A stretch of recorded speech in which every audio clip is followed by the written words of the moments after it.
बंदी छोड़ सतगुरु रामपाल जी परमेश्वर जी की जय हो।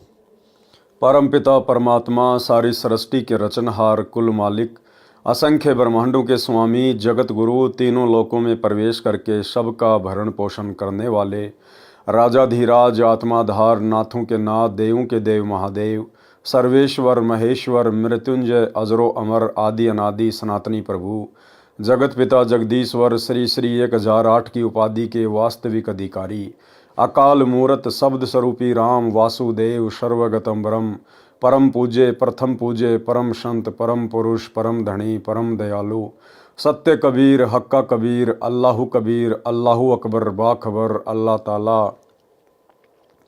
जगत के तारणहार जगत के मुक्तिदाता जगत के जगन्नाथ हारे के सहारे हिंदुओं के राम मुसलमानों के अल्लाह सिखों के वाहिगुरु ईसाइयों के मसीह दया के सागर दयानिधि करुणा के सागर करुणानिधि स्वयंभू परिभू संकट मोचन कष्ट हरण मंगल करण दुख भंजन अविगत कबीर निर्विकार निर्विषम परमात्मा अलय अलेख सतगुरु आदि अनादि सतगुरु असली मर्यादा पुरुषोत्तम असली राम असली कृष्ण असली घनश्याम असली मुरारी राजाओं के राजा महाराजाओं के महाराजा शहनशाहों के शहनशाह सम्राटों के सम्राट भगवानों के भगवान अल्लाहों के अल्लाह प्रभुओं के प्रभु मसीहाओं के मसीह सच्चे वाहिगुरु बाबाओं के बाबा पीरों के पीर सेठों के सेठ जगत सेठ सावड़सा सेठ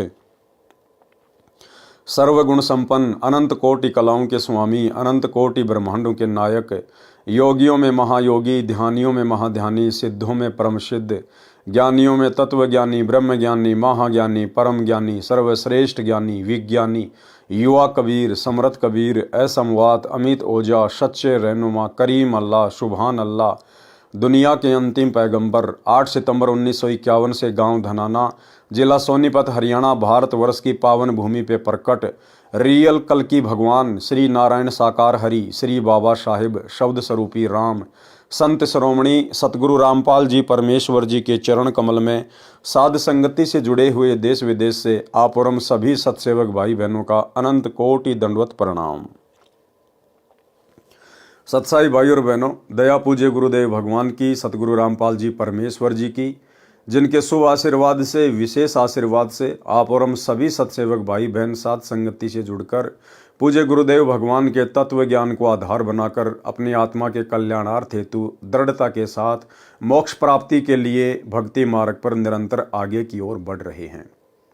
भाई और बहनों, इस कलयुग की बिचली पीढ़ी में पूज्य गुरुदेव जी के आशीर्वाद से साध संगतियों के माध्यम से ही भगत आत्माओं में इतनी दृढ़ता और इतना विश्वास अपने गुरुदेव भगवान के प्रति पैदा होता है।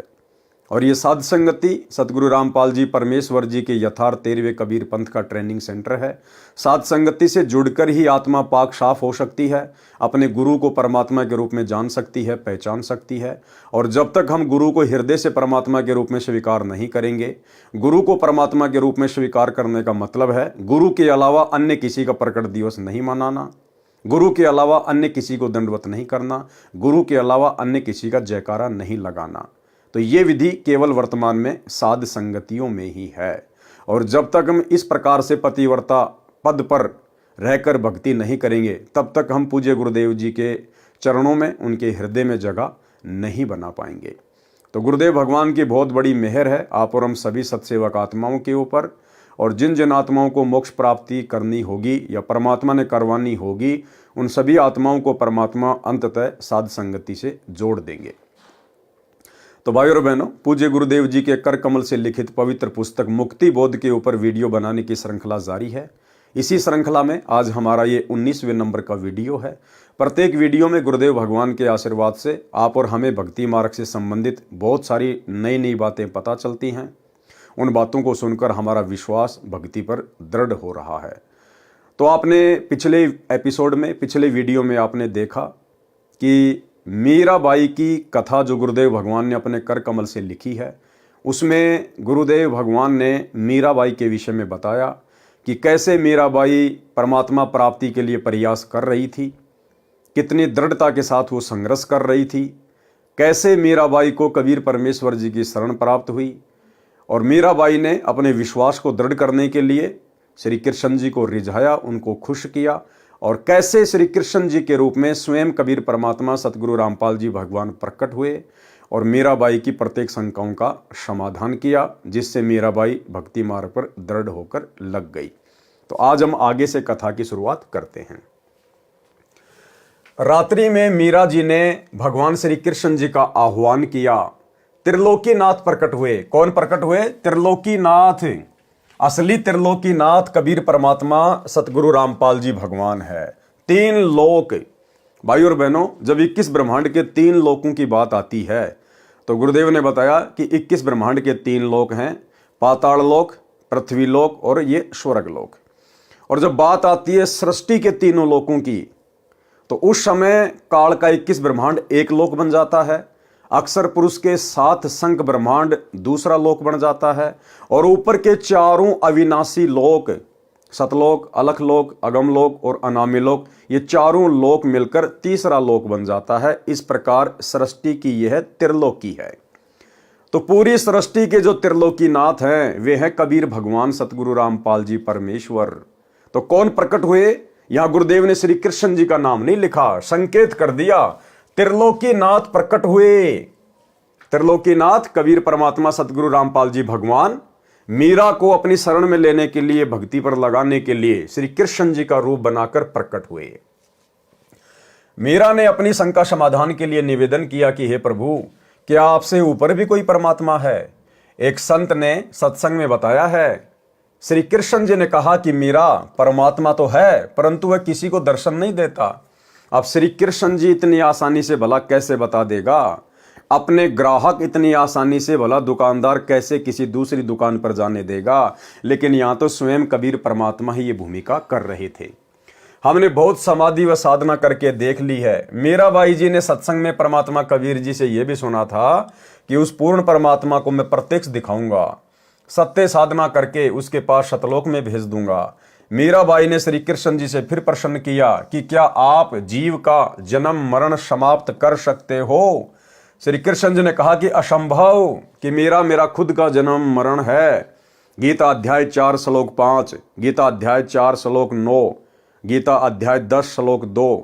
स्वयं गीता ज्ञान देने वाला प्रभु कह रहा है कि अर्जुन, तेरे और मेरे बहुत जन्म हो चुके हैं। ये राजा और ये सेना पहले भी थी और आगे भी होगी। और ये ना सोच कि आगे तेरे जन्म नहीं होंगे या मेरे जन्म नहीं होंगे। अर्थात गीता ज्ञान देने वाला भी जन्म और मरण में है। तो भला फिर मीरा का जन्म मरण श्री कृष्ण जी कैसे समाप्त कर देता? तो श्री कृष्ण रूप में कबीर परमेश्वर ने सत्य बता दिया। श्री कृष्ण जी ने कहा कि असंभव। कबीर जी ने कहा था कि मेरे पास ऐसा भक्ति मंत्र है जिससे जन्म मरण सदा के लिए समाप्त हो जाता है। वह परम धाम प्राप्त होता है, जिसके विषय में गीता अध्याय 15 श्लोक 4 में कहा है कि तत्व ज्ञान तथा तत्वदर्शी संत की प्राप्ति के पश्चात परमात्मा के उस परम पद की खोज करनी चाहिए, जहां जाने के पश्चात भगत फिर लौटकर संसार में कभी नहीं आते। उसी एक परमात्मा की भक्ति करो। कौन कह रहा है? गीता का ज्ञान देने वाला। अगर दुनिया गीता ज्ञान देने वाला श्री कृष्ण जी को मानती है या काल को मानती है, तो भैया वो दोनों कह रहे हैं कि भाई हमारे बस की बात नहीं है जन्म मरण का रोग समाप्त करना, 84 लाख योनियों के कष्ट से जीव को बाहर निकालना। वो तो कोई और ही परमात्मा है, उसकी जानकारी तो तत्वदर्शी संत देगा। और हाथ खड़े कर दिए कि उसी एक परमात्मा की भक्ति करो।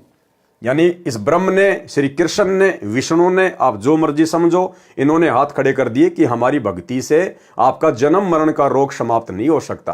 बाकी हम आपको राजा बना देंगे, महाराजा बना देंगे, सेठ बना देंगे, लेकिन जन्म मरण का रोग समाप्त नहीं कर सकते। मीराबाई ने कहा कि हे भगवान श्री कृष्ण जी, संत जी कह रहे थे कि मैं जन्म मरण समाप्त कर देता हूं, अब मैं क्या करूं? मुझे तो पूर्ण मोक्ष की चाहत है। श्री कृष्ण जी बोले कि मीरा, आप उस संत की शरण ग्रहण करके अपना कल्याण कराओ। मुझे जितना ज्ञान था वो बता दिया।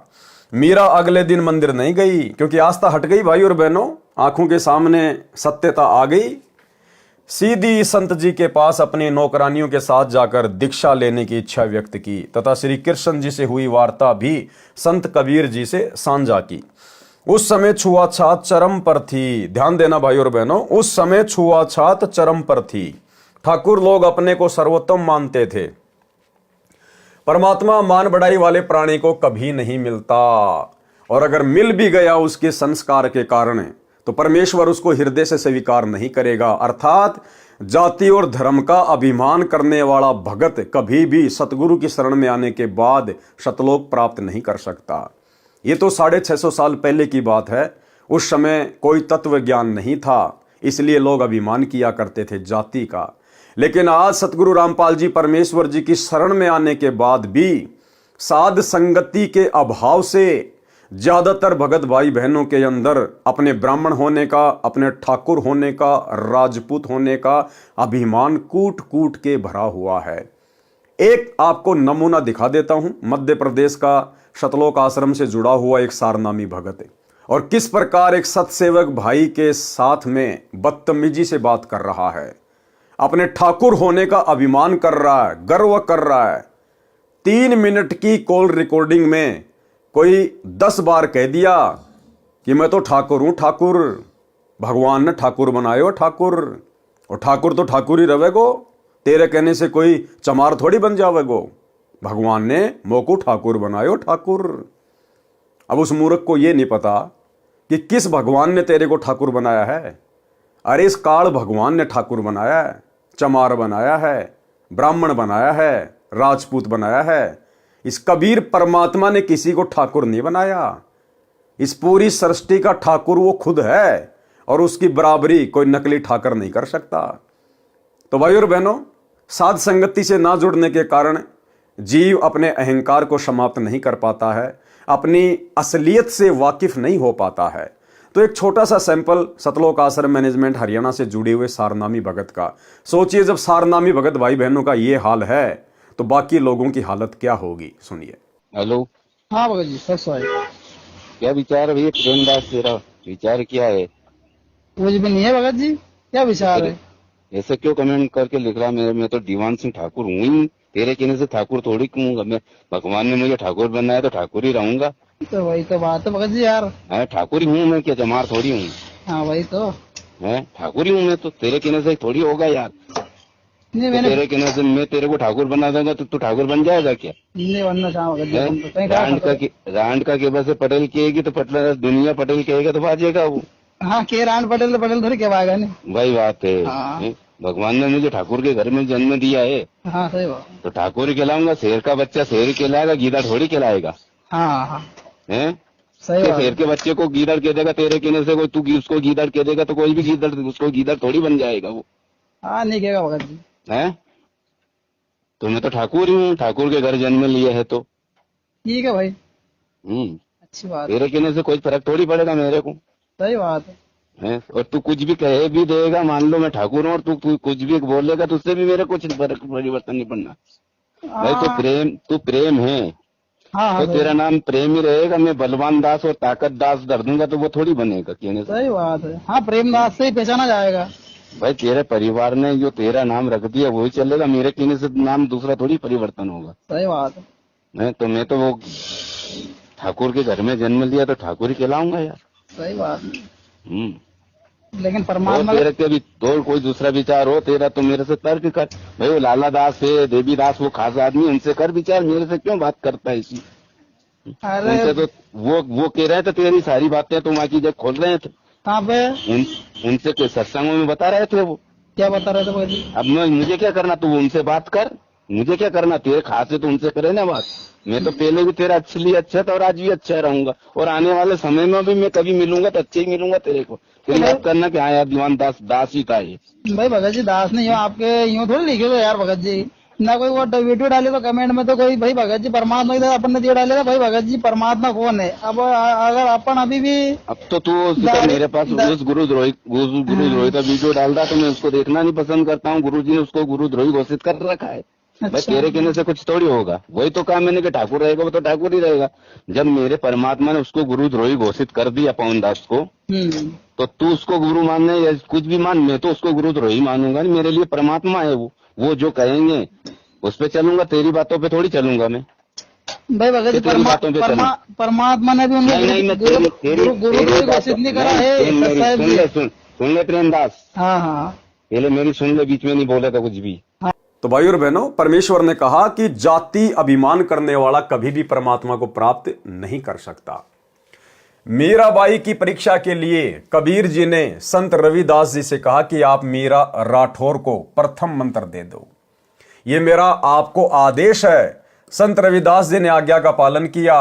अब विचार करो भाई और बहनों, कबीर परमेश्वर जी ने रविदास जी को ही क्यों चुना मीरा को नाम दीक्षा देने के लिए? अगर कोई ये समझे कि परमात्मा ये चेक करना चाहते थे कि मीरा के अंदर जाति अभिमान है या नहीं है, क्योंकि जाति अभिमान भक्ति में नहीं चलता है, तो परमात्मा कबीर जी ने रविदास जी के पास मीरा को भेज दिया, क्योंकि रविदास जी वेल नोन थे और सबको पता था कि ये चमार जाति से हैं। और रविदास जी ने भी कह दिया था मीरा को कि मीरा, मैं हूं चमार जाति से, और देख आज तो तू मुझे अपना गुरु धारण कर रही है, कल को ये समाज ना जाने तुझे क्या क्या ताने मारेगा, चमार से नाम ले आई, फलाना दिखना, और उस समय अगर तेरे मन में जरा भी दोष आ गया तेरी भक्ति बर्बाद हो जाएगी। तो मीरा ने कहा कि आप मेरे पिताजी, मैं आपकी बेटी, बाढ़ में जाओ संसार। अगर आज भक्ति नहीं करी, जाति पाति के चक्कर में उलझी रही, कल को यदि मैं गधी या कुतिया बन के घूमूंगी, ये ठाकुर समाज मेरे कहां काम आएगा, क्या मेरी इज्जत रक्षा करेगा? अब भाई और बहनों, विचार करने की बात है। जाति अभिमान को देखने के लिए या मान बढ़ाई को देखने के लिए ही कबीर परमेश्वर जी ने रविदास जी के पास मीराबाई को नहीं भेजा था, क्योंकि कबीर परमात्मा कौन से उस समय ब्राह्मण जाति में थे? कबीर परमात्मा भी तो जुलाहा जाति में थे। जुलाहा लोग तो उस समय इस तत्व ज्ञान के अभाव में चमार जाति से भी ज्यादा हे समझे जाते थे, घटिया समझे जाते थे। हालांकि परमेश्वर के मार्ग में, इस परमात्मा की सृष्टि में, उनके विधान में कोई जाति धर्म नहीं है, लेकिन अज्ञानी धर्मगुरुओं ने काल प्रेरणा से ये दीवारें समाज में खड़ी कर रखी हैं। तो कबीर परमात्मा उस समय खुद भी तो जुलाहा जाति में थे, एक भूमिका कर रहे थे। तो मात्र मीराबाई में जाति अभिमान को देखने के लिए रविदास जी के पास नहीं भेजा था। कबीर परमात्मा को पता था कि समाज में छुआछात कितनी है, लोग जाति अभिमान करते हैं। आने वाले समय में लोग थोड़ा बहुत दबेंगे, ज्यादा ऊपर मुंह उठा के बात नहीं करेंगे, जो अपने आप को क्षत्रिय समझते हैं, ठाकुर समझते हैं, राजपूत समझते हैं, क्योंकि उनके ऊपर एक बंदिश होगी कि भाई अगर तुम इतने बड़े ठाकुर हो, इतने बड़े राजपूत हो, तो मीराबाई ने फिर 600 साल पहले रविदास जी से, जो कि चमार जाति से थे, उनसे उपदेश क्यों लिया? ठाकुरों का गुरु तो चमार है। मीराबाई राठौड़ जाति से थी, ठाकुर थी, और उसने अपने आत्म कल्याण के लिए जाति पाति को नहीं देखा। रविदास जी से, चमार जाति के संत से जाकर उपदेश ले लिया। फिर तुम आज वर्तमान में क्यों जाति पाति के चक्कर में पड़े हो?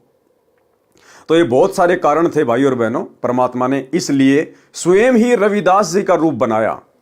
रविदास जी ने मीराबाई को उपदेश नहीं दिया, क्योंकि रविदास जी तो एक भगत थे, और ये पांचों मंत्र की दीक्षा किसी भगत को देने के आदेश नहीं है इस परमात्मा के। किसी भी युग में इतिहास उठा के देख लो आप। 650 साल पहले धर्मदास जी परमात्मा के परम भगत थे, और कबीर परमात्मा ने धर्मदास जी को भी आदेश नहीं दिया पांचों मंत्रों की दीक्षा के लिए। धर्मदास के 80 साल की उम्र में जो पुत्र हुआ था चूड़ामणि और मुक्तामणि, परमात्मा ने उसको आदेश दिया था आगे दीक्षा देने के लिए, ना कि धर्मदास को। तो भला रविदास को कैसे आदेश दे देंगे? तो ये सारे खेल भाई और बहनों कबीर परमेश्वर ने स्वयं ही खेले थे।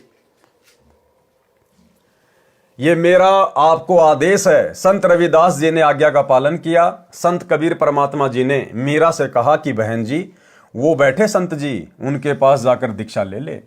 बहन मीरा जी तुरंत रविदास जी के पास गई और बोली, संत जी दीक्षा देकर कल्याण करो। संत रविदास जी ने बताया कि बहन जी, मैं चमार जाति से हूं, आप ठाकुरों की बेटी हो, आपके समाज के लोग आपको बुरा भला कहेंगे, जाति से बाहर कर देंगे, आप विचार कर लें। मीराबाई अधिकारी आत्मा थी, परमात्मा के लिए मर मिटने के लिए सदा तत्पर रहती थी। बोली, संत जी आप मेरे पिता, मैं आपकी बेटी, मुझे दीक्षा दो। भाड़ में पड़ो समाज, भाड़ में पड़ो समाज। भाई और बहनों, गुरुदेव ने बताया कि भगत का और जगत का, यानी भगत समाज का और जगत समाज का हमेशा से 36 का आंकड़ा रहा है। उनके विचार कभी भी भक्ति मार्ग पर मेल नहीं खा सकते, कभी भी दिन और रात कभी एक नहीं हो सकते। इसलिए हमने इस भक्ति मार्ग पर यह ज्ञान समझने के बाद समाज की परवाह नहीं करनी चाहिए, लोक लाज में नहीं आना चाहिए। हमने अपने आत्म कल्याण की चिंता होनी चाहिए। बोली संत जी, आप मेरे पिता, मैं आपकी बेटी, मुझे दीक्षा दो, भाड़ में पड़ो समाज। कल को कुतिया बनूंगी तब ये ठाकुर समाज मेरा क्या बचाव करेगा।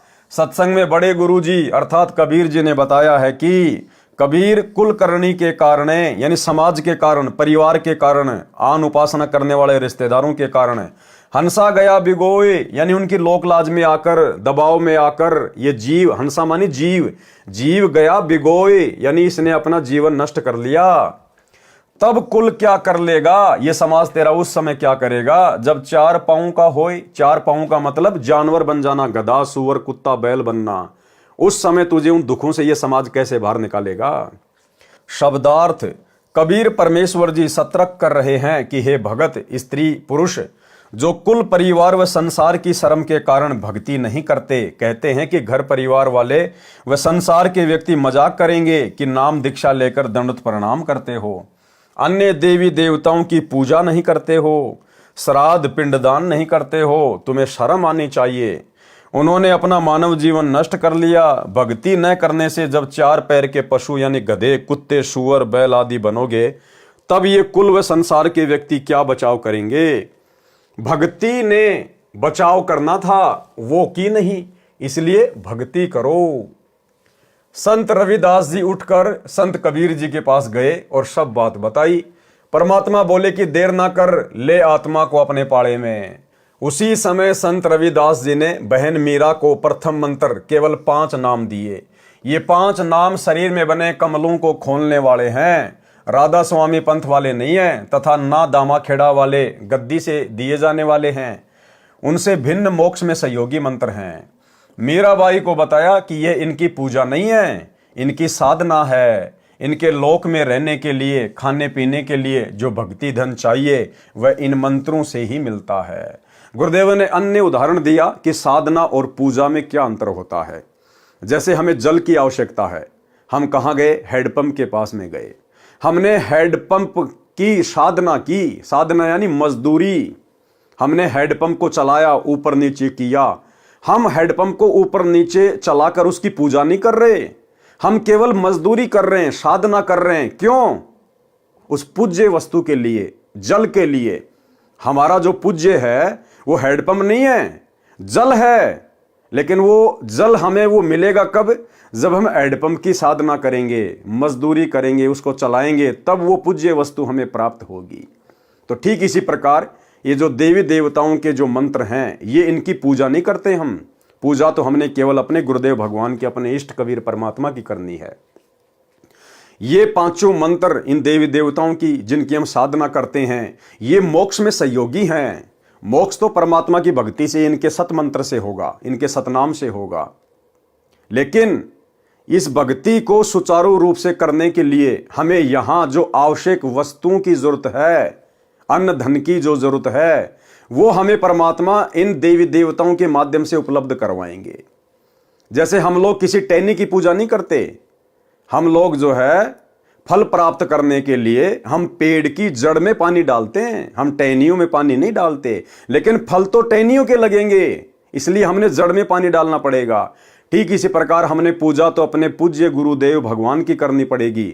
लेकिन यहाँ की जो व्यवस्था है वो गुरुदेव ने इन देवी देवताओं के हाथों में संभाला रखी है। तो हमें यहाँ की जो सुविधाएं, जो लाभ प्राप्त होंगे, वो इन देवी देवताओं की साधना करने से ही होंगे। जब हमें लाभ प्राप्त होंगे तो भक्ति मार्ग में कोई दिक्कत नहीं आएगी, हम निश्चिंत होकर अपनी भक्ति करेंगे। इसलिए इनकी ये साधना हमें दी जाती है। मीराबाई को बताया कि ये इनकी पूजा नहीं है, इनकी साधना है। इनके लोक में रहने के लिए, खाने पीने के लिए जो भक्ति धन चाहिए वह इन मंत्रों से ही मिलता है। यहाँ का ऋण उतर जाता है, फिर मोक्ष के अधिकारी होते हैं। परमात्मा कबीर जी तथा संत रविदास जी वहां 1 महीना रुके। मीराबाई पहले तो दिन में घर से बाहर जाती थी, फिर रात्रि में सत्संग में जाने लगी, क्योंकि सत्संग दिन में कम तथा रात्रि में अधिक होता था। क्योंकि दिन में समय निकाल लेता कोई रात्रि में। मीरा के देवर राणा जी मीरा को रात्रि में घर से बाहर जाता देखकर जल भुन गए, परंतु मीरा को रोकना तूफान को रोकने का समान था। क्या कह रहे हैं गुरुदेव? मीराबाई को रोकना तूफान को रोकने के समान था। यानी आज की माता बहनों को भी भक्ति मार्ग पर इतनी दृढ़ता अपने अंदर पैदा करनी पड़ेगी अपने आत्म कल्याण के लिए। जो भक्ति करते करते भी अपने सास ससुर को, अपने पति का भय मानती हैं, उन माता बहनों को अपने गुरुदेव भगवान के ऊपर विश्वास करके इतनी दृढ़ता लानी पड़ेगी। परमात्मा ने बताया इस भक्ति के लिए तो ध्रुव पिटा, प्रहलाद पिटा, मीराबाई ने मार खाई, और 650 साल पहले हमारे गुरुदेव कबीर भगवान ने तरह तरह की यातनाएं सही, दुनिया की गालियां खाई, मार पिटाई खाई। फिर भला हमें अपने आत्म कल्याण के लिए 2-4 गालियां, 2-4 थप्पड़ मुक्के खाने में किस बात की परहेज? एक छोटा सा सत्संग गुरुदेव भगवान का, ये सत्संग हमें यही शिक्षा देगा। यदि हम दृढ़ता के साथ गुरुदेव भगवान के चरणों को पकड़ के बैठे रहे, यदि हम भक्ति को त्यागने का मन में विचार भी नहीं करेंगे, तो ये परमात्मा हमारी रक्षा करेगा, परमात्मा हमें संघर्ष में सफलता दिलवाएगा। तो एक छोटा सा सत्संग जो आप और हमें प्रेरणा देगा कि किस प्रकार से हमने भक्ति मार्ग पर सफलता के लिए दृढ़ता के साथ में संघर्ष करना चाहिए। सुनिए। ऐसे और भी बहुत से भक्त बताते हैं, ऐसे ऐसे व्याधि चलने लग गया। जब 100 का नोट पाया, एक माई कह रही थी जी मैं पति तो नाम नहीं ले रहा, बाधा भी करता था। समागम आ गया, करौथे आश्रम में जब हम सत्संग करते थे तो मैंने अपने पति से कहा कि मैं सत्संग में जाऊंगी, मैंने 100 रुपये दे दे। ये 10 वर्ष पहले, 8-9 वर्ष पहले की बात है। वो कहने लगा मैं तेरे को चवन्नी नहीं दूं, और तू तीसरे दिन झोला ठावे और वहां चली जाती है। वो कहने लगी मैं कोई गलत जगह जाती हूँ। 60-65 साल की उम्र की बुढ़िया थी, और तेरे बेटे जाने लग रहे वहां पर। बेटे तो अपनी कमाई करें, वो ले जाते हैं किराया। मैं किराया मान ले उनसे मांग भी लूं तो नखरे करता है, क्योंकि बेटे अलग हो रहे हैं, उनसे थोड़ा द्वेष रखता है, उनसे कैसे ले लेगी, वहां जाओ भी नहीं। तो उसने कहा कि मुझे 100 रुपये दे दे। मैं बोला कति नहीं जान दूं, और जाके दिखाइए आज तू। तो नहीं, मैं पैसा किराया दूं नहीं, तू जागी कैसे? तो वो कहने लगा मेरे द्वारा पैसा को ना। फिर आखिर में ये बहाना मिला उसने कि मेरे द्वारा 100 रुपये को नहीं। वो क्या कहती है उसकी पत्नी कि मैं तो बैठकर रोने लगी, जहां पूजा स्थल है रोने लगी है। भगवान देख कौन बनी। हम एक दूसरे के ऐसे बांध रखे हैं कि हम इनसे अब अपने भगवान के दरबार में भी नहीं जा सकते। आखिर में कहने की मैंने ये सोच लिया कि मैं अभी चाहती हूँ किसी पड़ोसन पर मांग मूंग कर मैं जाऊंगी। इतना दृढ़ निश्चय मैंने कर ही लिया था, लड़ाई होगी, बोलेगी, मार पीट लेगा और 2 मुक्के खा लेगी भगवान के नाम पे। ध्रुव पिटा, प्रहलाद पिटे, मीराबाई पिटी। ऐसे ही निर्णय होता है, ऐसे ही परमात्मा निकटाता है। इतने में बूढ़ा साइकिल लेकर जा था, गांव से निकला, सड़क थी अच्छी, जो दिल्ली के, ये पंजाब खोड़ की बात है, और वहां वो गया होगा सड़क के ऊपर आधा किलोमीटर। एक 100 का नोट ऐसे हवा में उड़ा, अगले साइकिल के अगले पहियों की ताड़िया में आके चिपक गया, और उसने रोका तुरंत साइकिल। 100 का नोट ताजा, उसकी तो घीघी बंद की, घबरा गया, उल्टा आया, आकर ने बोला ले भगवान, तेरे भगवान ने भेज दिया, तेरा 100 का नोट ले जा तू। और उसका जो है ना पसीने आ रहे, उसके बाद उसने मुझे मना नहीं किया। तो यहां परमात्मा कहते हैं पति भरता पग जमी पर जो जो धर है पाव, समर्थ झाड़ू देत है ना काटा लग जावे। पति भरता भूखी रहे, यानी पति भर्ता को, यानी सच्ची उस अनन्य मन से पूजा कर रही भक्त आत्मा को कोई अभाव होता है, किसी चीज की आवश्यकता होती है और वो वास्तव में उसकी आवश्यकता है, तो कहते हैं पतिव्रता भूखी रहे वहां समर्थ घर सोच, ऐसे पति की स्त्री के, ऐसे पति की स्त्री के काल कर्म हो मोक्ष मोच। कहते हैं जैसी भक्त आत्मा जब दुखी होती है तो भगवान के दरबार में भी चिंता बन जाती है, और ऐसे पति की स्त्री के काल कर्म हो मोक्ष, जो ऐसी दृढ़ता के साथ, समर्पण के साथ, पूरे विश्वास के साथ भगवान पर लगती है, उसके नाम पर, कहते हैं उन्हीं का मोक्ष होता है, उन्हीं के पाप कर्म नष्ट होते हैं। कहते हैं नुक्ते ऊपर रिझ जाएगा रे कोट कर्म जल जा तुम्हारे, ये नुक्ते होते हैं जो हम लोग लाज और किसी परमात्मा के नाम पर ना किसी पति से, ना पत्नी से, ना पुत्र से कोई दबाव नहीं मानते अपने आत्म कल्याण के लिए, तो परमात्मा प्रसन्न होता है। परमात्मा कहते हैं मात पिता सुत स्त्री, मात पिता सुत स्त्री, आलस बंधु कान, संत मिलन को जब चले ये अटकावे आण। मात पिता, बालक है, बेटा है, बेटी है, माँ बाप नहीं जानते सत्संग में, जो 15-16 साल के 20 साल तक हैं वो माता पिता के अधीन होते हैं, और जो बुजुर्ग हैं वो जब बच्चे बड़े हो जाते हैं तो बच्चे बेटा बेटियां के अधीन हो जाते हैं, बेटे के अधीन हो जाते हैं, या फिर आलस, या फिर लोक लाज। जैसे आप यहाँ सत्संग में आते हैं, कोई ना कोई जरूर टकरा देगा, कहाँ चले बेरा है सत्संग में जान दोगे, थारा तो पाँव लिकट रहा है, तीसरे दिन वहाँ बैठे रहते हो, तो इस तरह के श्लोक सुना देते हो,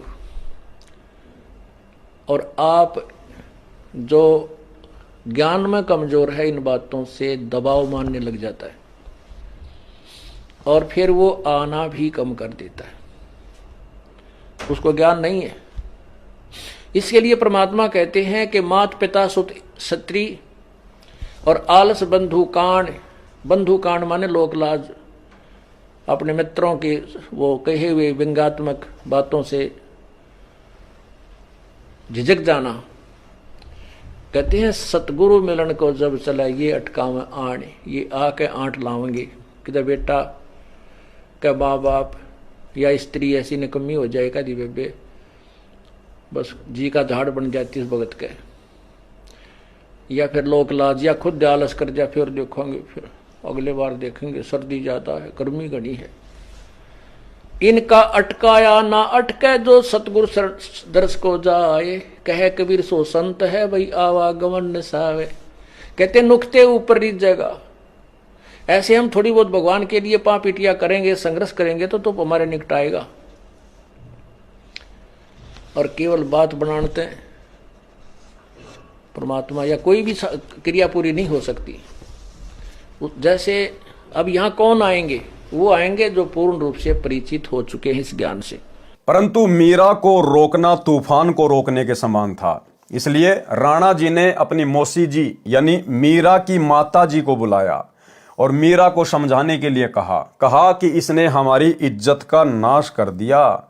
बेटी माता की बात मान लेती है। मीरा की माता ने मीरा को समझाया, मीरा ने उसका तुरंत उत्तर दिया।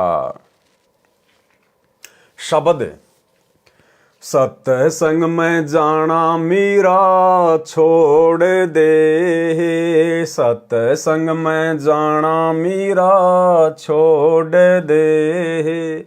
हाय मारी लोग करें तकरार, सत्संग में जाना मीरा छोड़ दे। अब मीरा की माता जी को राणा ने बुला लिया कि हो सकता भाई माँ की बात बेटी मान जाए। तो मीरा की माँ ने मीरा को क्या समझाया? सत्संग में जाना मीरा छोड़ दे, सत्संग में जाना मीरा छोड़ दे। हाय मारी लोग करे तकरार, सत्संग में जाना मीरा छोड़ दे। मीरा की माँ ने कहा कि लोग तरह तरह की बातें कर रहे हैं, तेरी लड़की रात को जाती है, पता नहीं कहाँ जाती है, कैसे कैसे लोगों के बीच में ठाकुरों की लड़की होके बैठती है, समाज की नाक कटवा दी है। यानी मीरा को सत्संग में जाने से रोकने के लिए काल प्रेरणा से उसकी माँ ने बहुत तरह से समझाया। लेकिन भाई मीरा को तो परमात्मा चाहिए था, और जिन आत्माओं को सतगुरु चाहिए, जिनको अपना आत्म कल्याण करवाना होता है, गुरुदेव कहते हैं फिर वो समाज की चाल में नहीं फंसती, वो फिर किसी की नहीं सुनती। तो मीरा ने फिर क्या कहा, सत्संग में जाना मेरा ना छूटेरी, सत्संग में जाना मेरा ना छूटेरी।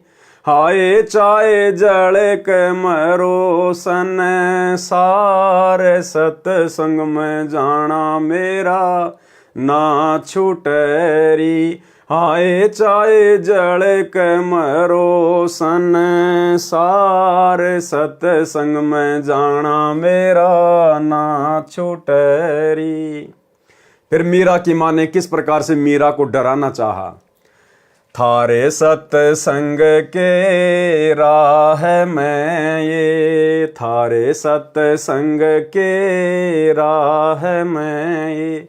आए वापे रहते हैं काले नाग, कोए कोए नाग तन डस ले वैरी। आए वापे रहते हैं काले नाग, कोए कोए नाग तन डस ले वैरी।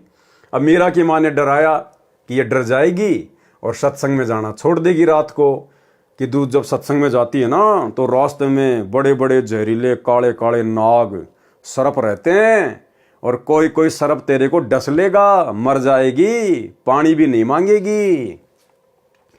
तो मीरा ने अपने गुरुदेव भगवान के ऊपर विश्वास करके क्या जवाब दिया, जब गुरु मारे मेहर करेरी, जब गुरु मारे मेहर करेरी। आए वो तो सर्प गंडे वे बने जावे, सत्संग में जाना मेरा ना छूटेरी। आरी वो तो सर्प गंडे वे बने जावे, सत्संग में जाना मेरा ना छूटेरी। कि माता जी, यदि मेरे गुरुजी मेरे ऊपर प्रसन्न हैं, यदि मेरे गुरुजी मेरी मर्यादाओं से, मेरी भक्ति से, मेरे संघर्ष से अगर प्रसन्न हैं, तो मेरे गुरुजी के प्रताप से, उनके आशीर्वाद से वो जहरीली से जहरीला कोबरा सांप भी गंडेवा बन जाएगा, केचुआ। बारिश के टाइम पे छोटे छोटे आते हैं ना वो केचुए, जो किसी को काटते नहीं, किसी को खाते नहीं, उनमें जहर नहीं होता। तो मीरा ने कहा कि मेरे गुरुजी इतने समर्थ हैं, इतने शक्तिशाली हैं, वो जहरीले से जहरीला सर्प भी केचुआ बन जाएगा मेरे गुरुजी के आशीर्वाद से। अब भाई और बहनों, विचार करने की बात है, लिख कौन रहे शब्द को, सतगुरु रामपाल जी भगवान। अब आप विचार कीजिए, यदि हम मर्यादित भक्ति करेंगे, हम भगत, यदि हम भगत मर्यादित भक्ति करेंगे, गुरु के आशीर्वाद में चलेंगे, उनके वचन में चलेंगे, और यहां मीराबाई इतने विश्वास के साथ कह रही है, और किया परमात्मा ने उसके साथ, उसके जहर को परमात्मा ने अमृत में बदल दिया। तो मीरा ने कहा कि वो सांप भी केचुआ बन जाएगा मेरे गुरुजी के आशीर्वाद से।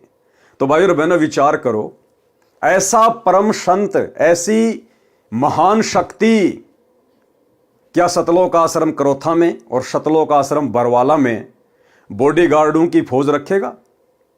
तो विचार करो, वो बॉडीगार्ड कौन थे? गुरुदेव भगवान की बॉडी की रक्षा के लिए, जिस भगवान की बॉडी नहीं है, जो भगवान पांचों तत्व के शरीर में नहीं है।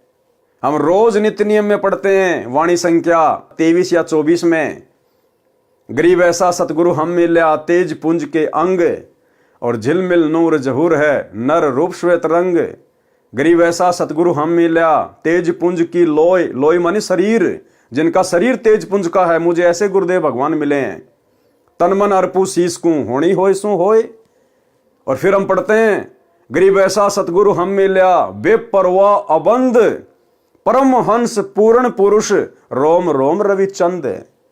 तो ऐसा सतगुरुदेव भगवान जिनका नूरी शरीर है, 5 तत्व का शरीर नहीं, हाड़ मांस की जिनकी बॉडी नहीं, जो शब्द स्वरूपी है, क्या ये परमात्मा अपनी बॉडी की सुरक्षा के लिए बॉडीगार्ड रखेगा? और वो भी 10-10, 15-15 बड़ी बड़ी बंदूकें, स्टेन गन, एक बार में 12-12 गोलियां निकाले। तो गुरु को मानुष मानने के कारण, अपने जैसा हाड़मास का पुतला मानने के कारण, और जो लोग गुरुजी के साथ में रहा करते थे, जिनको हम परम भगत मानते हैं, बहुत बड़े बड़े सेवादार मानते हैं, उन लोगों ने गुरु को अपने जैसा हाड़मास का पुतला मानने के कारण उन लोगों ने गुरुजी की सुरक्षा के लिए, कि कहीं गुरुजी को कोई टपका ना दे, कहीं गुरुजी को कोई मार ना दे, उन लोगों ने अपनी छोटी और घटिया सोच आधार से गुरु को मानुष मानकर उन बंदूकों का इंतजाम किया था। बॉडीगार्ड बने फिर रहे थे। और बॉडीगार्ड बनने के बाद भाई और बहनों, फिर मान बढ़ाई और अहंकार तो प्रथम है। दास देखा करता था सतलोक आश्रम बरवाड़ा में, बंदूक यहां लगा के पिस्तौल और नीचे का मुंह दिखा के चला करते थे कि भक्तों को दिखे कि मैं गुरुजी का बॉडीगार्ड हूं। ये मान बढ़ाई पैदा करती हैं ये चीजें। इस परमेश्वर को आवश्यकता नहीं है। अरे जो तीनों लोकों में प्रवेश करके सबकी सुरक्षा करता है, सबका धारण पोषण करता है, उसको सुरक्षा की आवश्यकता है क्या? इसको सिक्योरिटी की आवश्यकता है क्या? तो ये तो गुरु को मानुष मानने के कारण उन बड़े बड़े परम भक्तों ने अपनी छोटी सोच आधार से ये क्रियाक्रम सेट कर रखा था।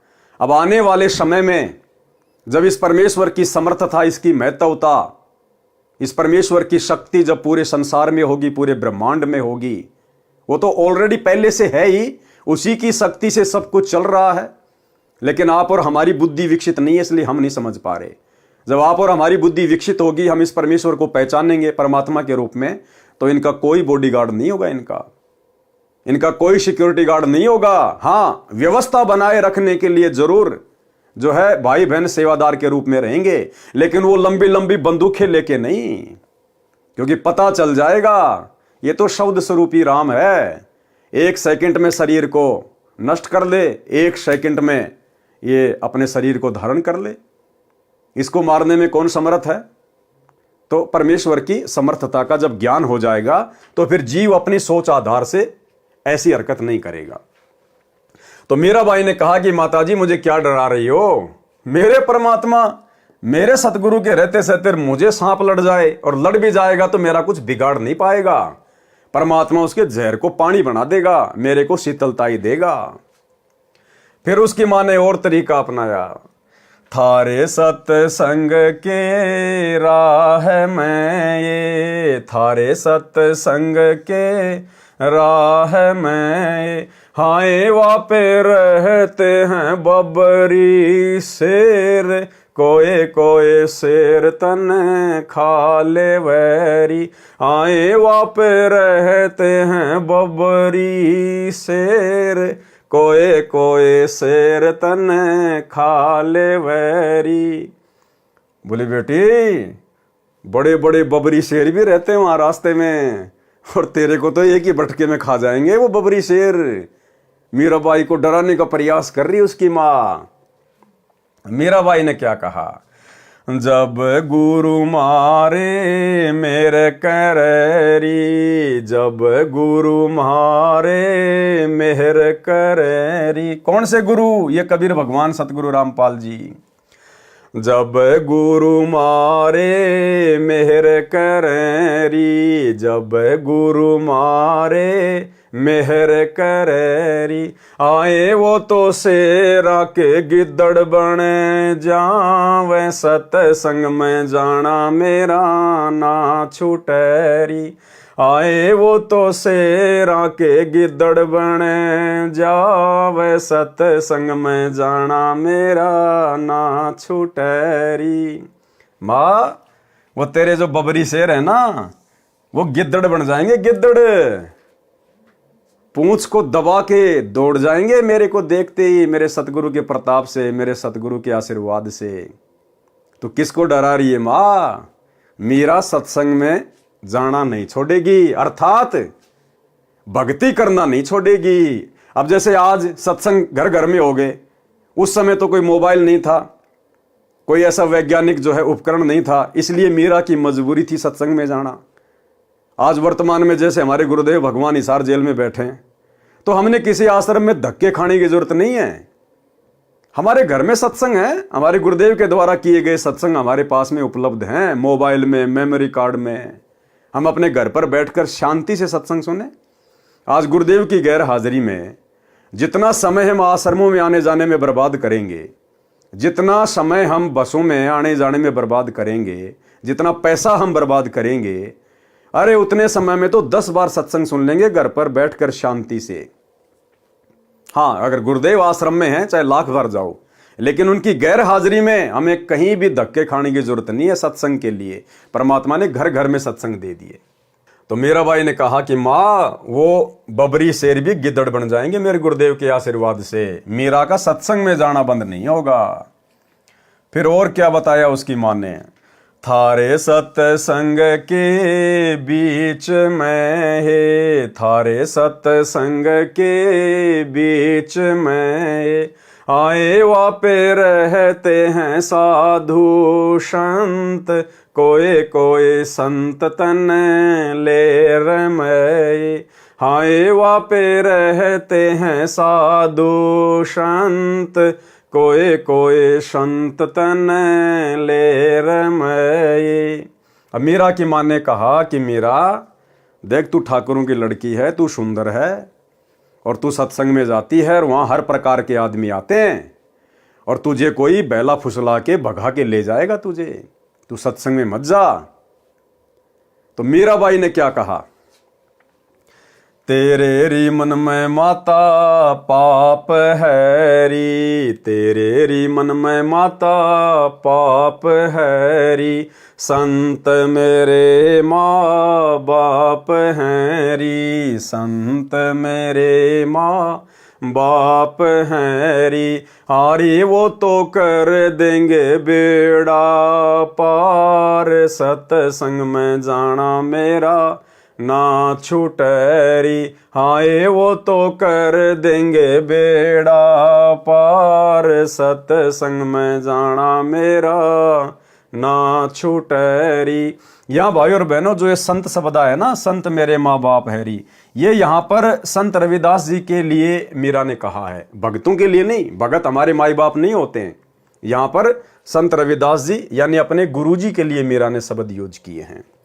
तो क्या कहा मीरा की मां ने कि थारे सत्संग के बीच में आए वहां पे रहते साधु संत, और कोई कोई संत तने ले रमे, कि तुझे भगा के ले जाएगा बैला फुसला के, और नाक कट जाएगी समाज में। तो भाई और बहनों, मीरा ने तो जवाब दे दिया, क्योंकि मीरा पाक साफ आत्मा थी, जिसके खुद के मन में दोष नहीं होता, सामने वाला भी उसको निर्दोष दिखाई देता है। लेकिन भाई और बहनों, वर्तमान में क्या हो रहा है? आज बिचली पीढ़ी का समय, पूर्ण परमात्मा स्वयं धरती पे सतगुरु रूप में प्रकट, भक्ति का पूरा कोर्स दे दिया गुरुदेव भगवान ने।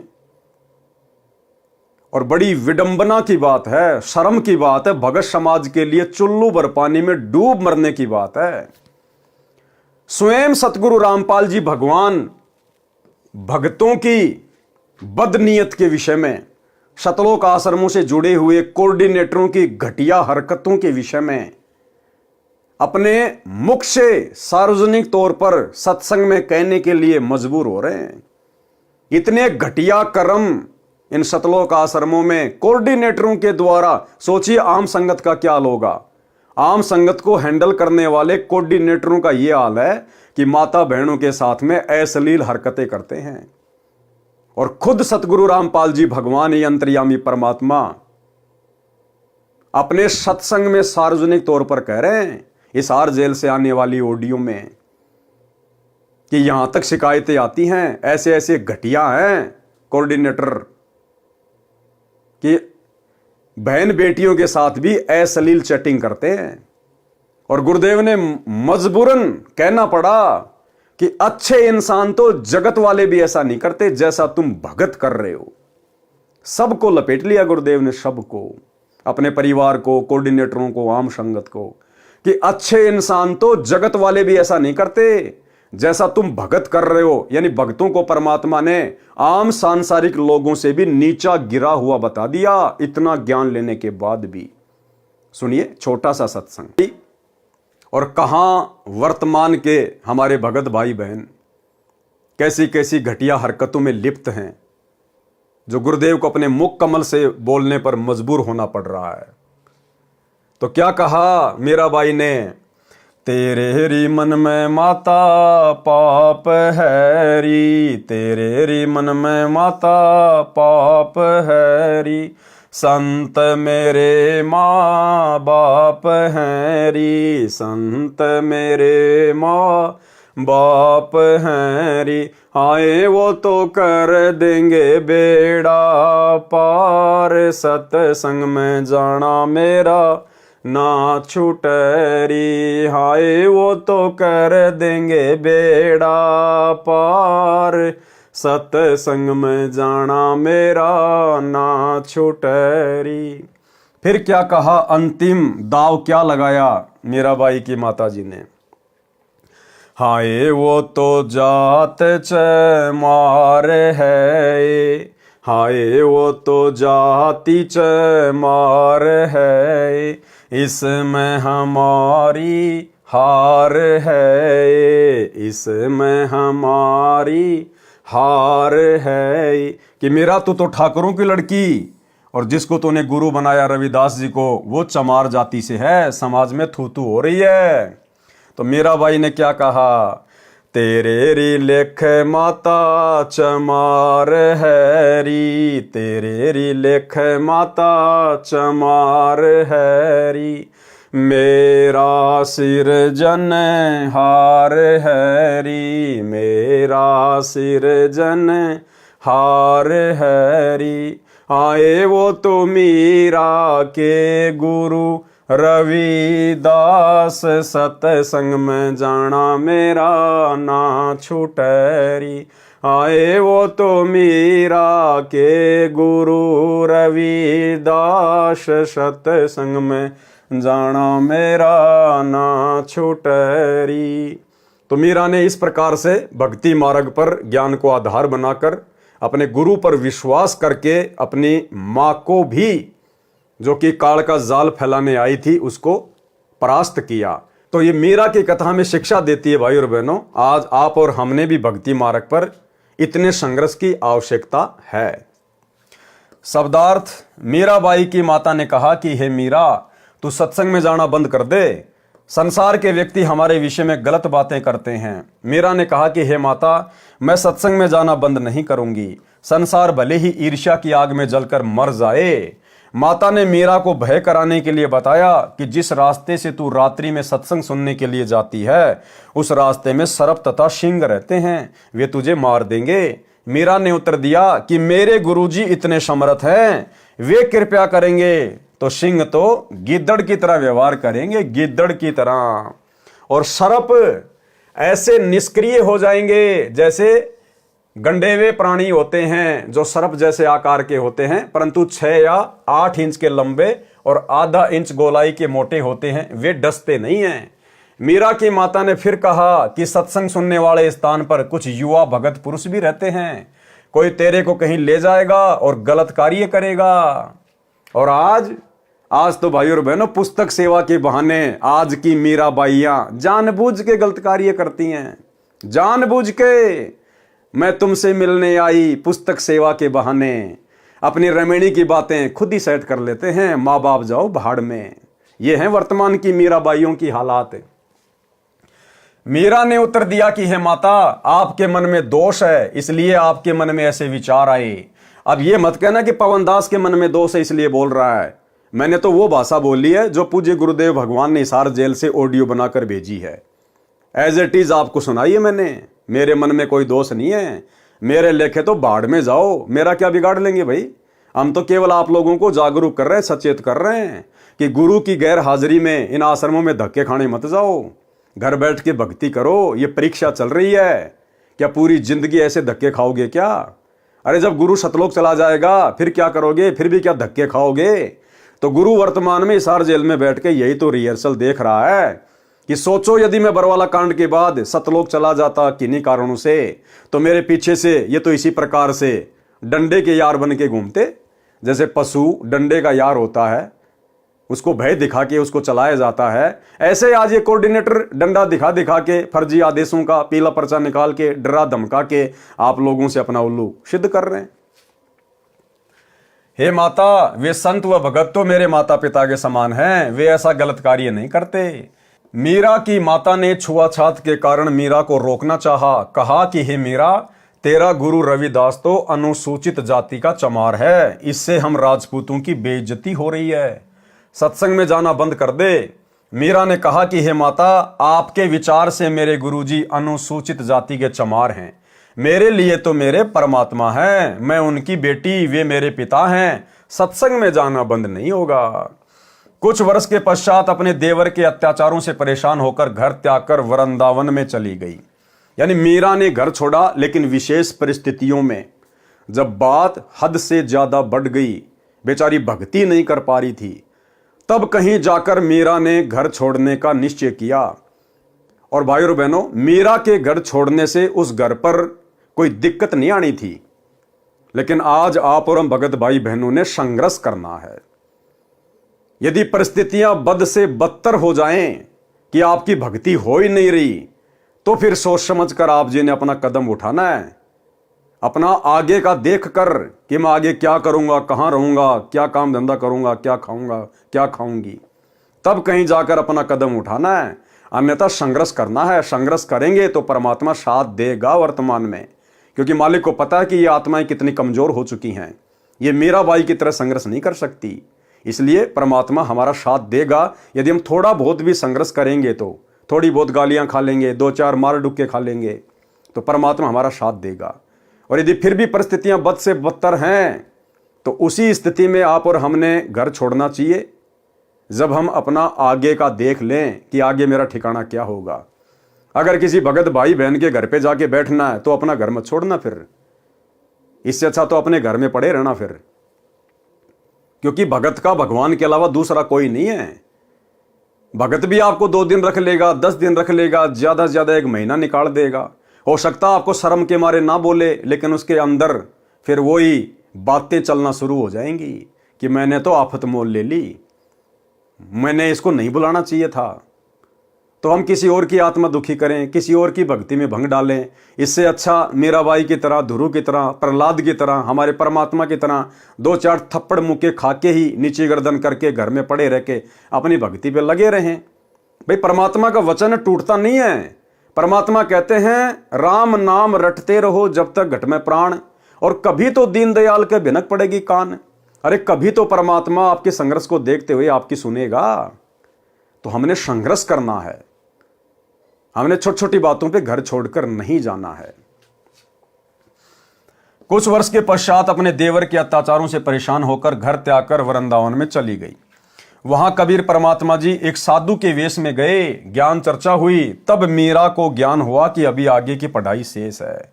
यानी केवल प्रथम मंत्र का जाप संत रविदास जी ने दे रखा था।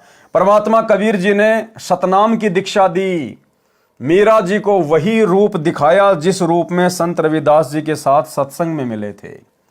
मीरा जी का फिर मानव जन्म अब वर्तमान के भक्ति युग में होगा। देखो क्या कह रहे हैं परमात्मा, अब ये सारे रहस्य धीरे धीरे खुलने लग जाएंगे। ये चीजें तो आप और हमारे सामने आ जा रही हैं, और ये दास पिछले 8 वर्षों से साध संगति के वीडियो के माध्यम से आप भाई बहनों को कहता आया है कि सतयुग से लेकर वर्तमान समय तक एक भी आत्मा पूर्ण मोक्ष प्राप्त नहीं कर पाई, कोई भी सतलोक नहीं जा पाया। हाँ, जो पहले के, जो कलयुग के बिचली पीढ़ी वाले समय निकल चुके हैं अनंत बार, उनमें असंख्य आत्माएं पार हो चुकी हैं।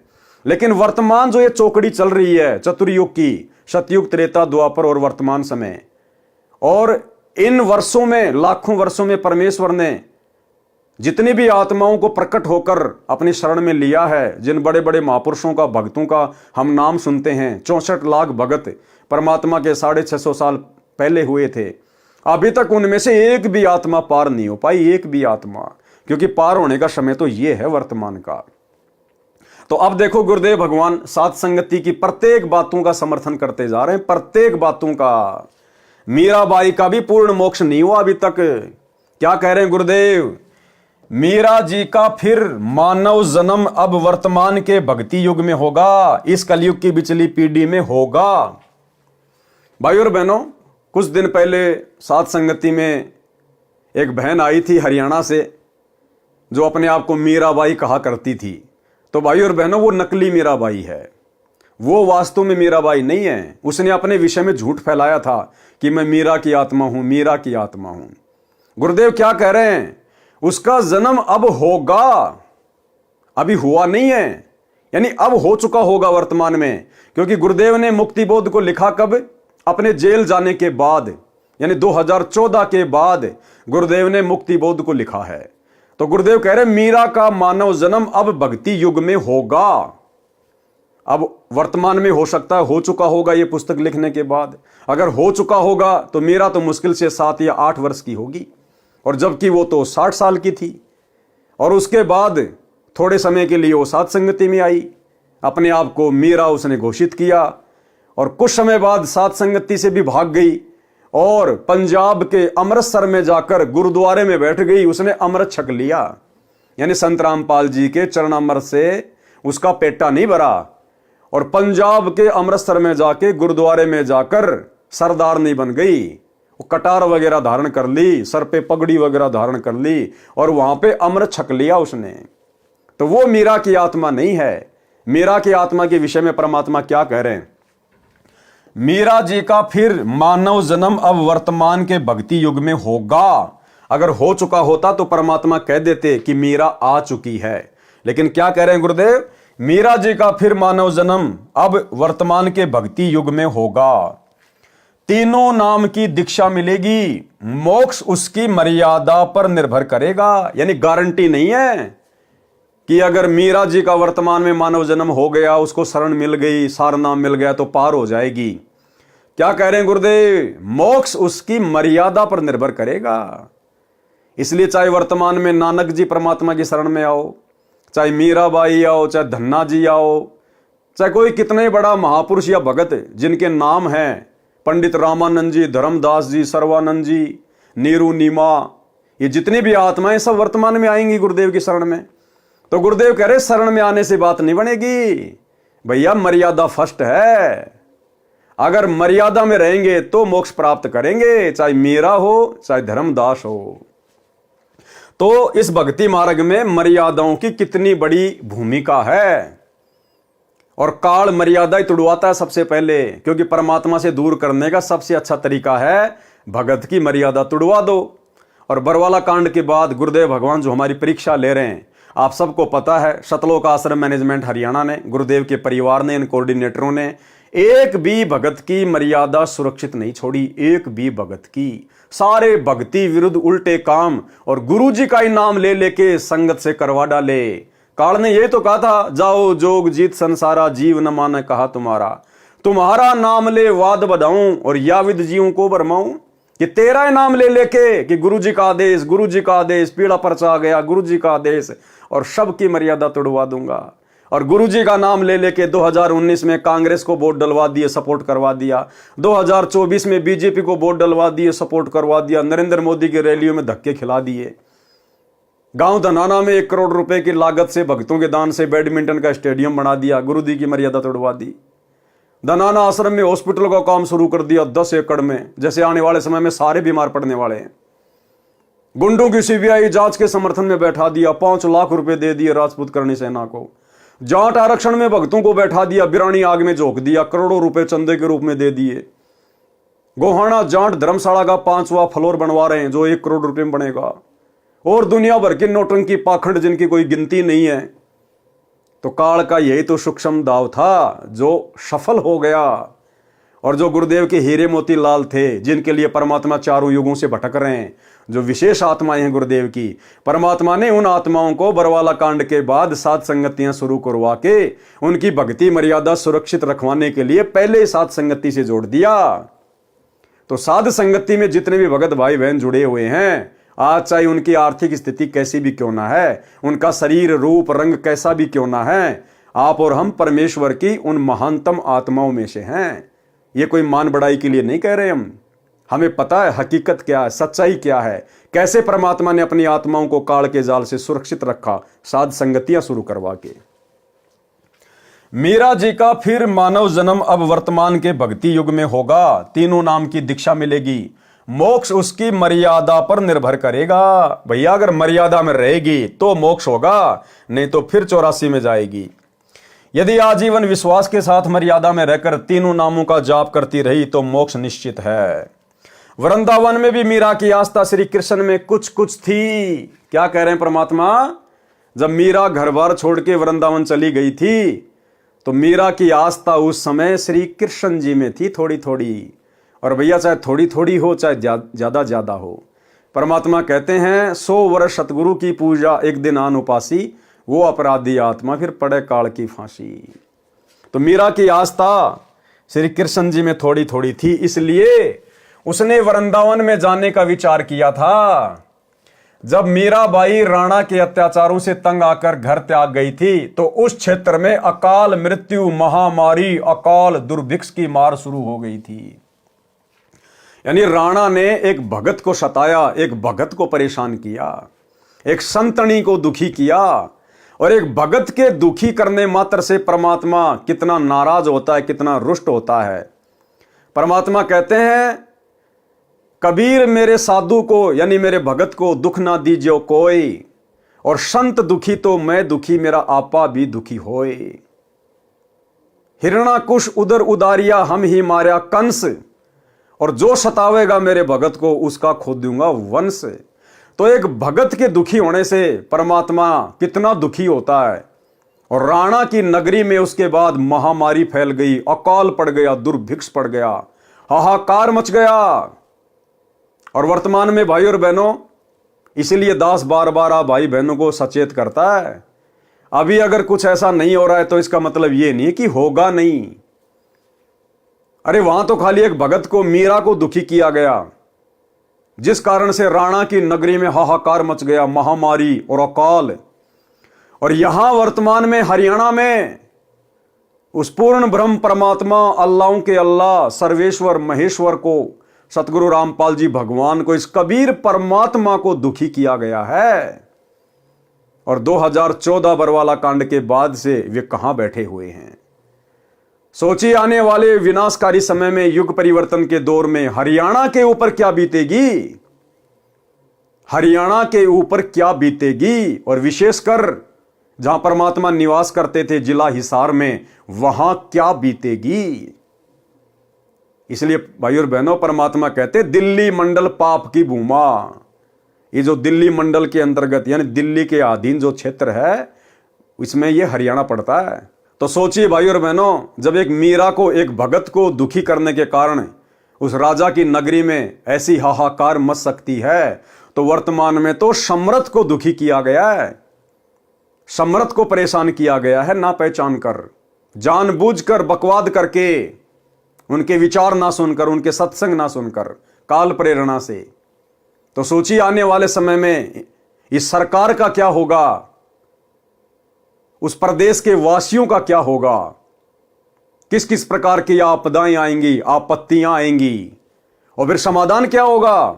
समाधान वही होगा जो राणा को फिर पंडितों ने बताया, ज्योतिषियों ने बताया। क्या? जब मीराबाई राणा के अत्याचारों से तंग आकर घर त्याग कर गई तो उस क्षेत्र में अकाल मृत्यु, महामारी, अकाल दुर्भिक्ष की मार शुरू हो गई। ज्योतिषियों ने बताया कि आपके नगर से संत रुष्ट होकर चला गया है, जिस कारण से यह उपद्रव हो रहा है।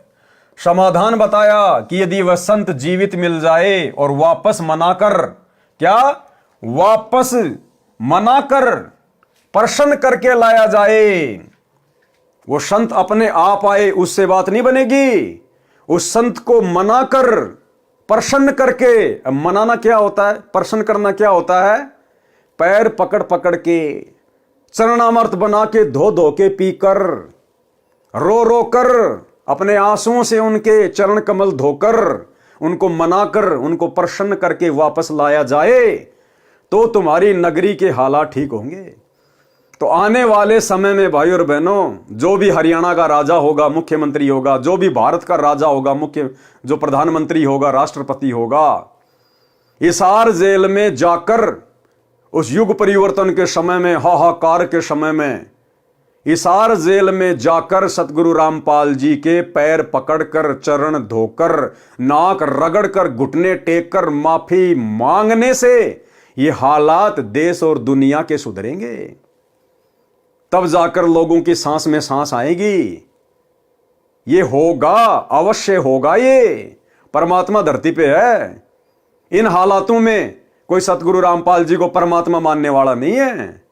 दुनिया ऐश कर रही है, मौज कर रही है, दुनिया को कोई कमी नहीं है। भगवान जेल में बैठा है, भगत उनके दुखी हो रहे हैं, आधे भगत बकवाद कर रहे हैं। तो यदि इसी प्रकार से सब कुछ चलता रहा तो ना तो इस धरती पर कलयुग में सतयुग आएगा और ना सतगुरु रामपाल जी भगवान हिसार जेल से बाहर आने। भाई ये तो भगवान है और भगवान ने तो अपने आप को भगवान मनवाना है। गुरुदेव ने बताया कि जीव की आदत है हार नहीं मानता और भगवान की आदत है हार मनवा के रहता है। तो आने वाले समय में क्या बीतेगी ये आप और हम सबकी आंखों के सामने होगा। वर्तमान में भले जो लोग गुरुदेव के सत्संगों से अपरिचित हैं, उनकी महिमा से अपरिचित हैं, वो भले इन बातों को मजाक में लें, लेकिन हकीकत यही है। जिस कल की भगवान को आजकल दुनिया यूट्यूब पे ढूंढ रही है, वो कल की भगवान हिसार जेल में बैठे हुए सतगुरु रामपाल जी परमात्मा है। कल्कि के दो मतलब हैं, एक होता है विष्णु का अवतार, वो तो लाखों साल बाद में आएगा, उसका तो वर्तमान में कोई लेन देन ही नहीं है। दूसरा कल्कि होता है कलयुग का भगवान, काल पर विजय प्राप्त करने वाला भगवान कल्कि। तो ये है वो कल्कि भगवान, रियल कल्कि, जो इस कलयुग में सतयुग लाएगा, युग परिवर्तन के दौर में जो देश और दुनिया बचाएगा। ये है वो कल्कि भगवान। और इस कल्कि भगवान को 2028 के आसपास, उससे पहले या उससे बाद में, मतलब जब भयंकर परिस्थितियां बदल जाएंगी, बिगड़ जाएंगी, बड़े बड़े देश भी हाथ खड़ा कर लेंगे जो आज अपने आप को डेवलपमेंट कंट्री कह रहे हैं, हम तो विकसित देश हैं। जब उनके भी हाथ खड़े हो जाएंगे, भारत के तो बिसाती क्या फिर। और उस समय फिर पता चलेगा कि इन परिस्थितियों में कौन सहायता कर सकता है, कौन काबू पा सकता है, इस प्रकृति के ऊपर किसका डंडा है। तब पता चलेगा कि हिसार जेल में बैठी हुई परम शक्ति है। तो उस समय इन राजनेताओं को मजबूरन घुटने टेकने पड़ेंगे, वहां मनाना पड़ेगा, प्रसन्न करना पड़ेगा। तो भाई और बहनों, आप और हमें तो दृढ़ विश्वास है और नहीं है तो हो जाना चाहिए। हमने इस भक्ति मार्ग पर जरा भी गफलत नहीं करनी है। परिस्थितियां चाहे कैसी भी हों, कैसी भी बिगड़े, आप और हमारा तो बाढ़ भी बाका नहीं होगा अगर इसी प्रकार से गुरु मर्यादा में रहकर, अपने गुरु को इष्ट मानकर, घर को आश्रम बनाकर अगर इस भक्ति मार्ग पर लगे रहे तो। बाकी दुनिया का उस समय क्या होगा क्या नहीं होगा वो तो फिर हम अपनी आंखों से ही देखेंगे।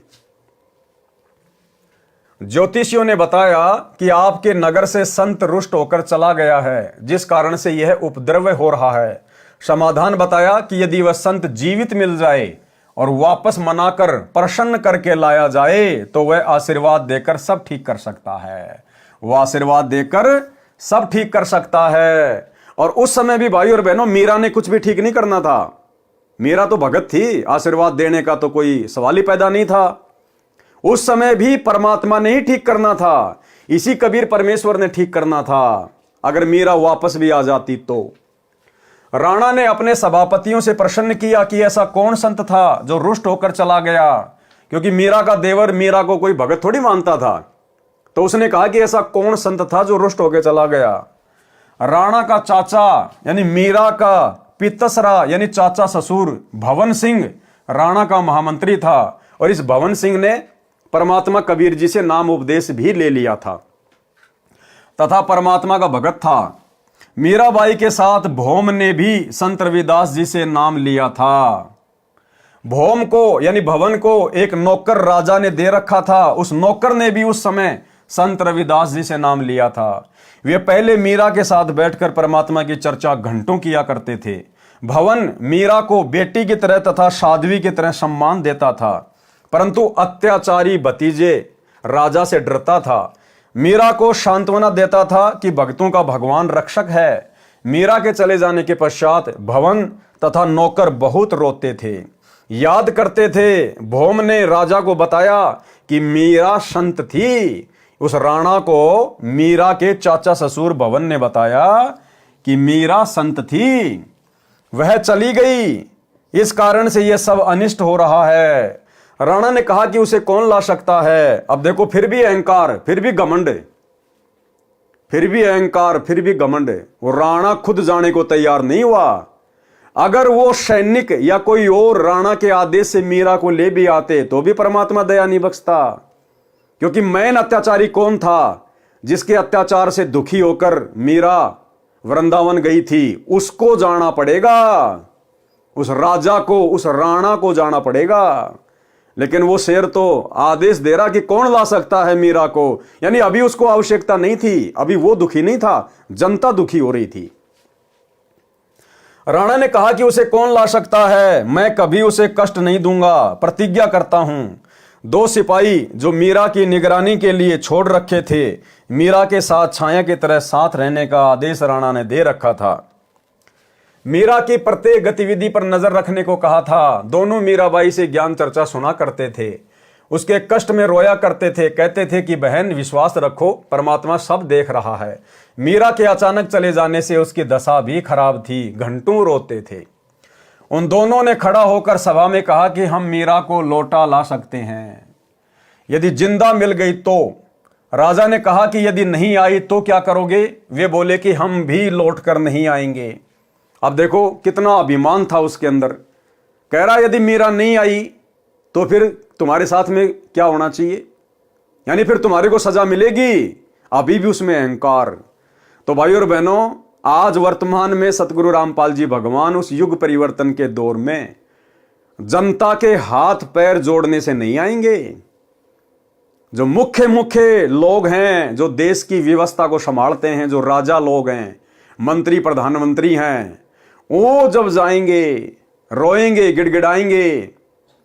और ये उस समय गिड़गिड़ाएंगे जब सारी सत्ता, सारी हेकड़ी जब इनके हाथ से निकल जाएगी, जब इन राजनेताओं की खुद की जान के ऊपर बात आएगी ना कि अब तुम्हारे प्राण नहीं बचेंगे, उस समय ये गिड़गिड़ाते हुए जाएंगे हिसार जेल में अपने बाप के चरणों में नाक रगड़ने के लिए।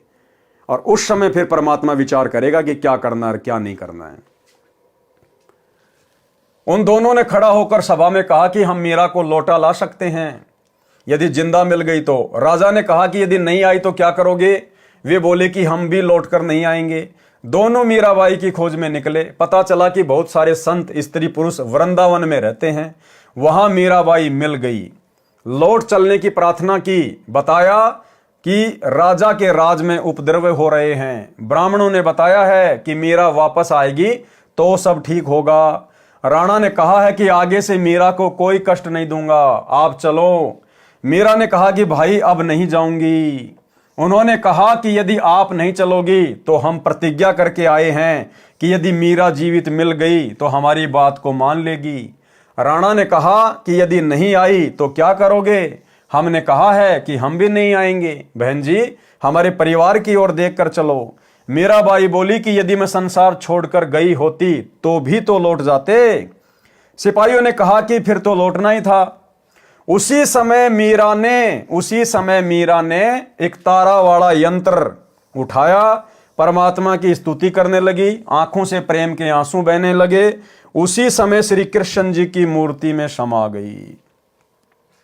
अब श्री कृष्ण जी की मूर्ति में समाने वाली भाई और बहनों उस समय मीरा नहीं थी।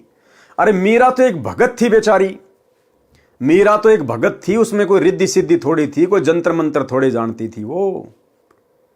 उस समय कबीर परमात्मा सतगुरु रामपाल जी भगवान मीरा के रूप में बैठे हुए थे। मालिक अंतर्यामी, उनको पता था कि सैनिक आ रहे हैं और परमात्मा ने उस समय वो लीला घटित करनी थी।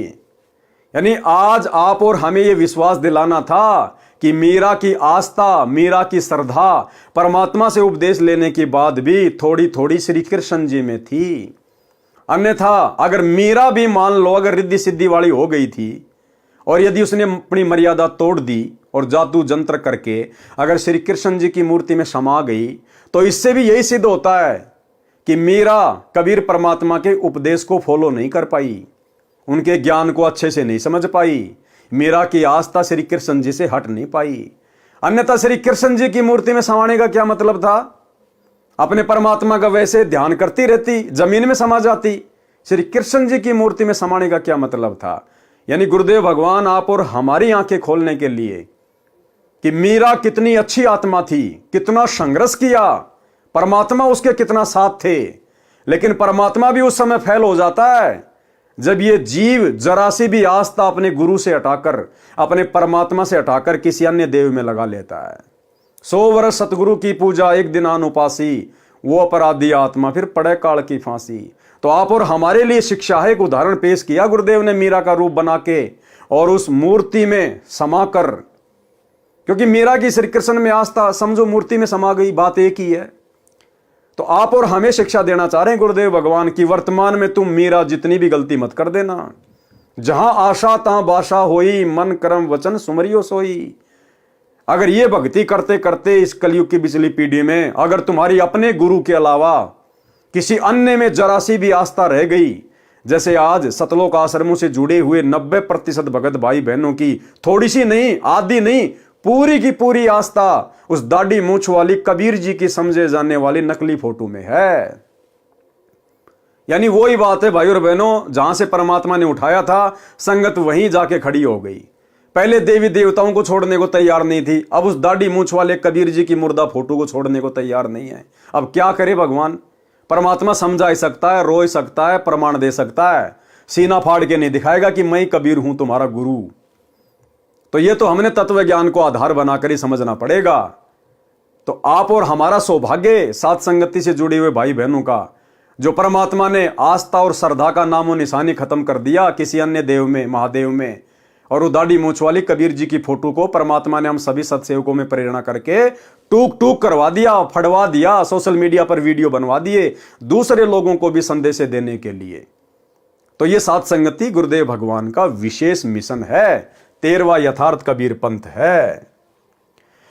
उसी समय मीरा जी ने एक तार वाला यंत्र उठाया, परमात्मा की स्तुति करने लगी, आंखों से प्रेम के आंसू बहने लगे। उसी समय श्री कृष्ण जी की मूर्ति में समा गई। दोनों नौकरों ने लौटकर राणा को सभा में बताया। उस समय राजा अपने महामंत्री भवन के साथ शिकार खेलने जाने वाले थे। भौम तलवार तीर लेकर तैयार था। उसके घोड़े को भगत नौकर पकड़कर खड़ा था। यानी जो भगत था, वो जो नौकर था वो भगत बन गया था, वो भवन के घोड़े को पकड़ के खड़ा था। भवन मंत्री सभा में बैठा था।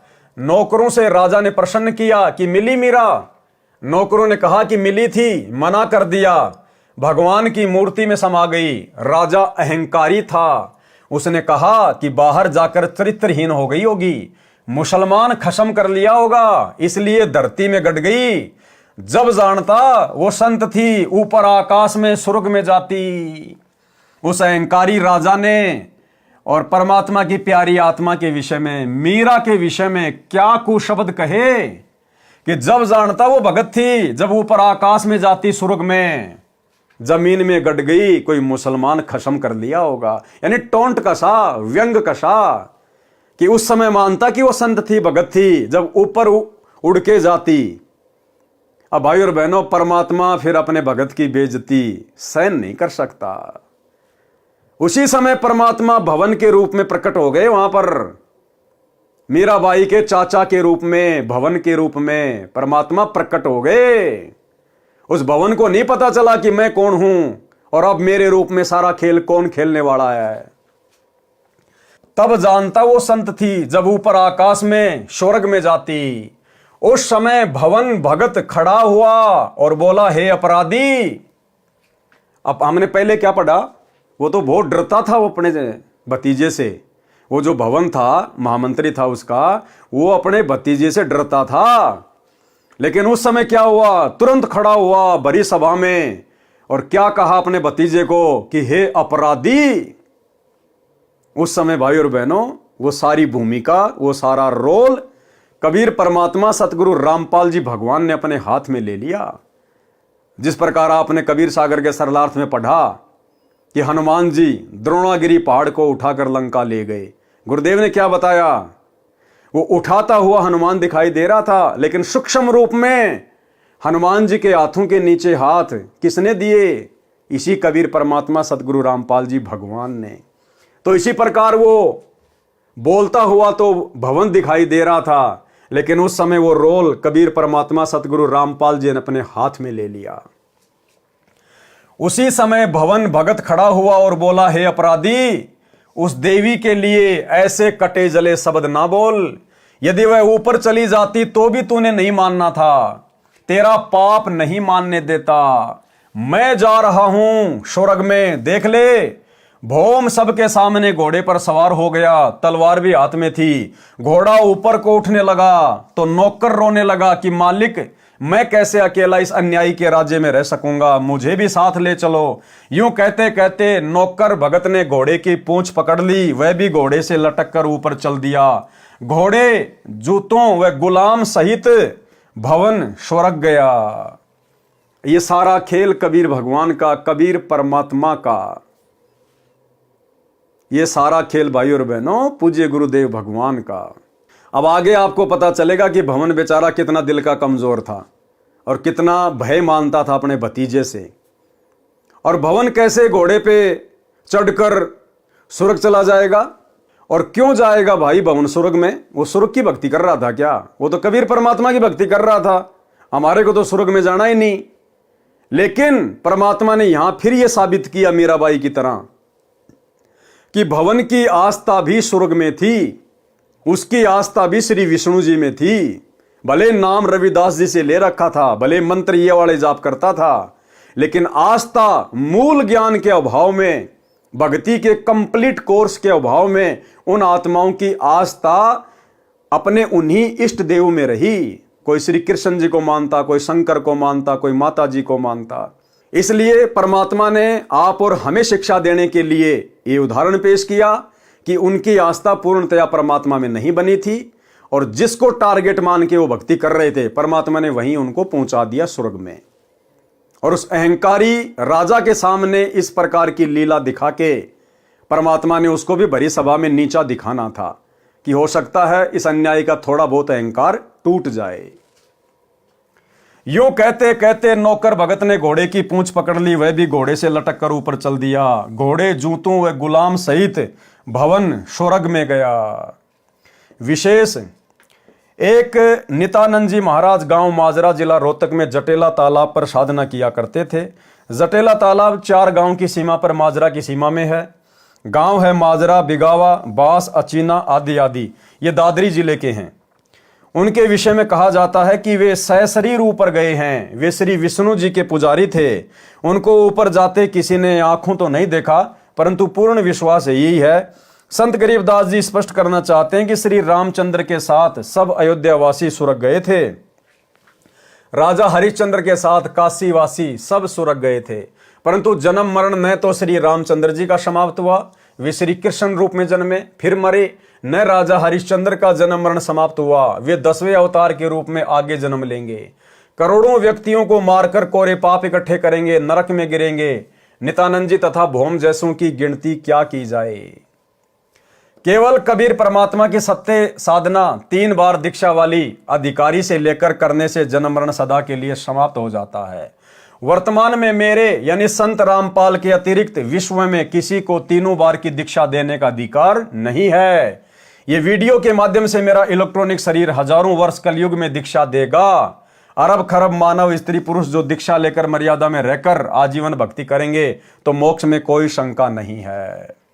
भवन मंत्री भगत की रक्षा परमात्मा ने की। यानी ये जो घटना है, जब भवन घोड़े सहित स्वर्ग में गया था, उससे पहले की घटना है कि क्या घटना घटी थी जो परमात्मा ने उसकी रक्षा की। और इस घटना से आपको समझ में आएगा कि घोड़े के ऊपर उस समय भवन के रूप में स्वर्ग जाने वाला कौन था। भवन मंत्री भगत की रक्षा परमात्मा ने की। भगत भवन महामंत्री था, राजा का चाचा था तथा बहुत वफादार था। राणा अपना चाचा होने के नाते तथा निष्कपट से सेवा करने के कारण भवन पर बहुत विश्वास करता था। भवन को परमात्मा पर पूर्ण विश्वास था। एक अन्य मंत्री चाहता था कि मैं महामंत्री बनूं तो सब कमांड मेरे हाथ में आ जाए। अब महामंत्री भवन के अधीन रहना पड़ता है, वह जो कहता है वही करना पड़ता है, मेरी नहीं चलती। राजा के सामने महामंत्री भवन की निंदा करता रहता था, परंतु राजा को विश्वास नहीं हो रहा था कि मेरे चाचा मेरे विरुद्ध चल सकता है या मेरे राज्य को हड़पना चाहता है। परंतु दुष्ट मंत्री को चैन नहीं था। राजा महामंत्री भवन को शिकार करने के समय या किसी अन्य शहर में जाना होता था तो सदा साथ रखता था। शिकार करने जाते थे, भवन जीव नहीं मारना चाहता था, परंतु राजा को नाराज भी नहीं करना चाहता था, इसलिए काठ की यानी लकड़ी की तलवार बनाकर लोहे की म्यान में डाल रखी थी। बाहर से तो तलवार तेज धार वाली लगती थी, अंदर लकड़ी का टुकड़ा था। भवन शिकार के समय राजा से दूसरी ओर घोड़ा दौड़ा ले जाते थे, कोई जीव हिंसा नहीं करते थे। भवन का परमात्मा पर अटूट विश्वास था। जो भी कार्य गलत होता तभी कहते कि परमात्मा जो करता है अच्छा करता है। अच्छा हुआ, अच्छा हुआ। किसी ने मंत्री को बताया कि भवन महामंत्री ने काठ की तलवार ले रखी है, कहता है कि जीव हिंसा नहीं करनी चाहिए। चापलूस मंत्री ने भवन के पीछे से उसकी तलवार देखी, वास्तव में लकड़ी की थी। एक दो को और दिखाई, तीन चार ने आंखों देखी। चापलूस मंत्री ने सबसे कहा कि भवन अपने भतीजे को मरवाना चाहता है, स्वयं राज्य चाहता है। भाइयों, मेरे साथ राजा के पास चलो। मंत्री अपनी मंडली को लेकर राजा के यहाँ पेश हुआ। सबने एक सुर में कहा कि राजन, हम आंखों देख कर आए हैं, भवन आपका रक्षक नहीं है, आपको धोखा दे रहा है, काठ की तलवार ले रखी है, आप स्वयं मंगा कर देखें, हम पर विश्वास ना करें। देखो भाई और बहनों, जब भगत की नीयत सच्ची होती है ना, अब भुवन ने वो काठ की तलवार क्यों रखी? अपने भतीजे को मरवाने के लिए नहीं, उसका राज्य हड़पने के लिए नहीं। भगत की ठोकर पर रहता है राज्य। भगत राज्य का भूखा नहीं होता, थूकता भगत इंद्र के राज पे भी। भवन का मकसद था कि जब इसके साथ मैं शिकार पे जाता हूं तो मेरे हाथों से कोई जीव हत्या ना हो जाए, परमात्मा की मर्यादा ना टूट जाए। इसलिए वो काठ की तलवार रखता था कि अगर राजा के सामने अगर किसी जीव को मारना भी पड़ गया तो काठ की तलवार मारूंगा तो जीव मरेगा नहीं, बेहोश हो जाएगा, फिर उठ के भाग जाएगा। इस प्रकार से वो काठ की तलवार रखा करता था। लेकिन उस महामंत्री को मौका मिल गया, उसको किसी ने बता दिया, महामंत्री ने अपनी आंखों देख लिया, दो चार को और दिखाई उसकी तलवार उसके पीछे से, और राजा के वहां जाकर चुगली खा ली कि ऐसे ऐसे आपका चाचा आपको मरवाना चाहता है, काठ की तलवार रखता है। तो राजा ने सबको बुला लिया, सबकी तलवार चेक करने के लिए, और भवन भी सभा में आ खड़ा हुआ, भवन को पता नहीं। और जब राजा ने कहा कि सब अपनी अपनी तलवार चेक करवाओ, किसकी तलवार में कितनी धार है। अब भवन क्या करे बेचारा, बीच से निकल के जा नहीं सकता। अब हक्का बक्का रह गया कि भाई आज तो तेरी मृत्यु निश्चित है, ये दुष्ट आज तेरी गर्दन काटेगा, आज ये तलवार चेक कर रहा है और तेरी तलवार तो लकड़ी की है। तो भाई और बहनों, जब परमात्मा देख लेता कि भगत की नीयत सही है तो परमात्मा फिर अपने भगत को मरने नहीं देता, उसकी बेइज्जती नहीं होने देता। सोचल छिद्र मैं करूं अपने जन के काज। राजा ने कहा कि यदि भवन की तलवार काठ की मिली तो सबके सामने उसकी गर्दन काट दूंगा। राजा ने सब मंत्री तथा महामंत्रियों को आदेश दिया कि दूसरे शहर में जाना है। सब अपने अपने अस्त्र शस्त्र लगाकर आधे घंटे में तैयार होकर ड्योढ़ी द्वार पर हाजिर हो। सब अपनी अपनी तलवार व अन्य शस्त्र लेकर ड्योढ़ी द्वार पर खड़े हो गए। राजा आए और बोले सब मंत्री महामंत्री तथा अन्य अंगरक्षक अपनी अपनी तलवार लेकर एक लाइन में खड़े हो जाए। ऐसे ही हो गया। राजा प्रत्येक के पास जाकर कहे कि अपनी तलवार की धार चेक कराओ, तुमने धार ठीक से बनवा रखी है कि नहीं। यानी डायरेक्ट तो अपने चाचा को कह नहीं सकता, तो उसने ये बहाना बनाया। सबकी तलवार लोहे की थी। जब भवन का नंबर आया तो भवन को लग रहा था कि चंद मिनटों का जीवन शेष है, परमात्मा को याद कर लूं। भवन ने देखा कि आज बात बिगड़ गई है, अब ये दुष्ट तेरी गर्दन काटेगा। तेरा तो थोड़े बहुत समय का जीवन है, जब तक नंबर तेरा नहीं आता तलवार चेक करने का। और आंखें बंद करके अपने भगवान को याद करने लग गया। अब सोचो भाई और बहनों, अरे जो भवन घोड़े सहित, नौकर सहित और अपनी रिद्धि सिद्धि शक्ति से स्वर्ग में जा सकता है उड़ के, क्या वो काठ की तलवार को लोहे की नहीं बना सकता था अपनी रिद्धि सिद्धि से? तो अब आपको समझ में आ जाना चाहिए भाई और बहनों कि उस समय भवन के रूप में वो लीला किसने की थी? घोड़े पर बैठकर स्वर्ग जाने की।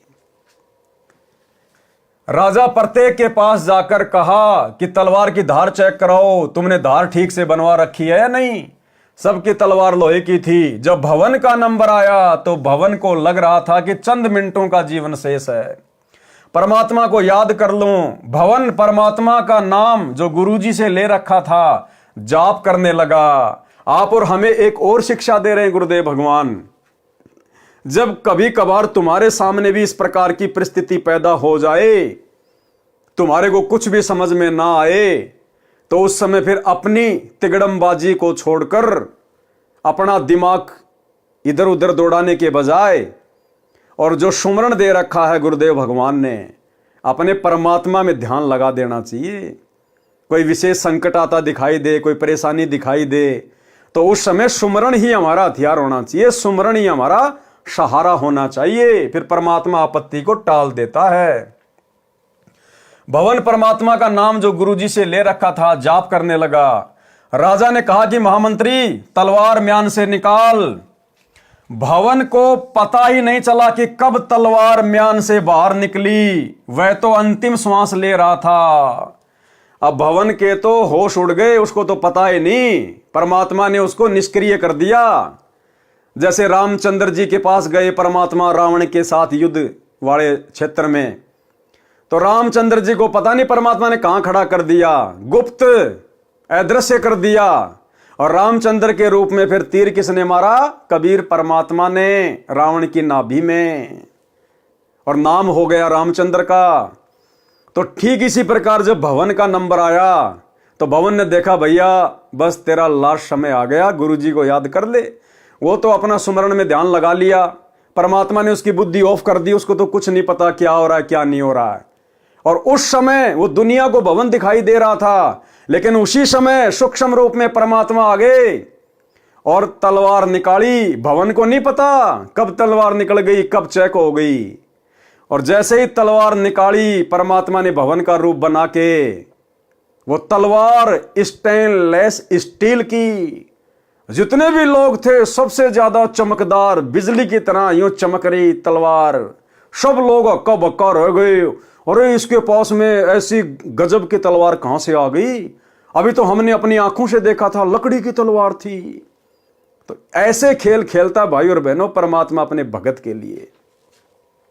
क्या कह रहे हैं परमात्मा? राजा ने कहा कि महामंत्री तलवार म्यान से बाहर निकाल। भवन को पता ही नहीं चला कि कब तलवार म्यान से बाहर निकल गई, वह तो अंतिम श्वास ले रहा था। ज्यों ही भवन ने पूरे वेग के साथ तलवार म्यान से बाहर निकाली तो तलवार लोहे की थी। उसकी चमक आंखों को ऐसे लग रही थी जैसे आकाशीय बिजली का चमका लगा हो। देखने वाले जो आंखों देख चुके थे कि भवन की तलवार लकड़ी की थी, उनको अपनी आंखों पर भरोसा नहीं हो रहा था। इस घटना के पश्चात भवन की आस्था परमात्मा में पूर्ण रूप से दृढ़ हो गई, परंतु दुष्ट मंत्री बाज नहीं आया। तो भाई और बहनों, ये सारी की सारी जो कथाएं हैं, जो कहानियां हैं, ये गुरुदेव भगवान आप और हमारे विश्वास को वर्तमान में इस कलयुग की पिछली पीढ़ी में अपने चरणों में दृढ़ करने के लिए लिख रहे हैं कि आप लोगों ने भी इतना विश्वास अपने गुरुदेव भगवान पर होना चाहिए।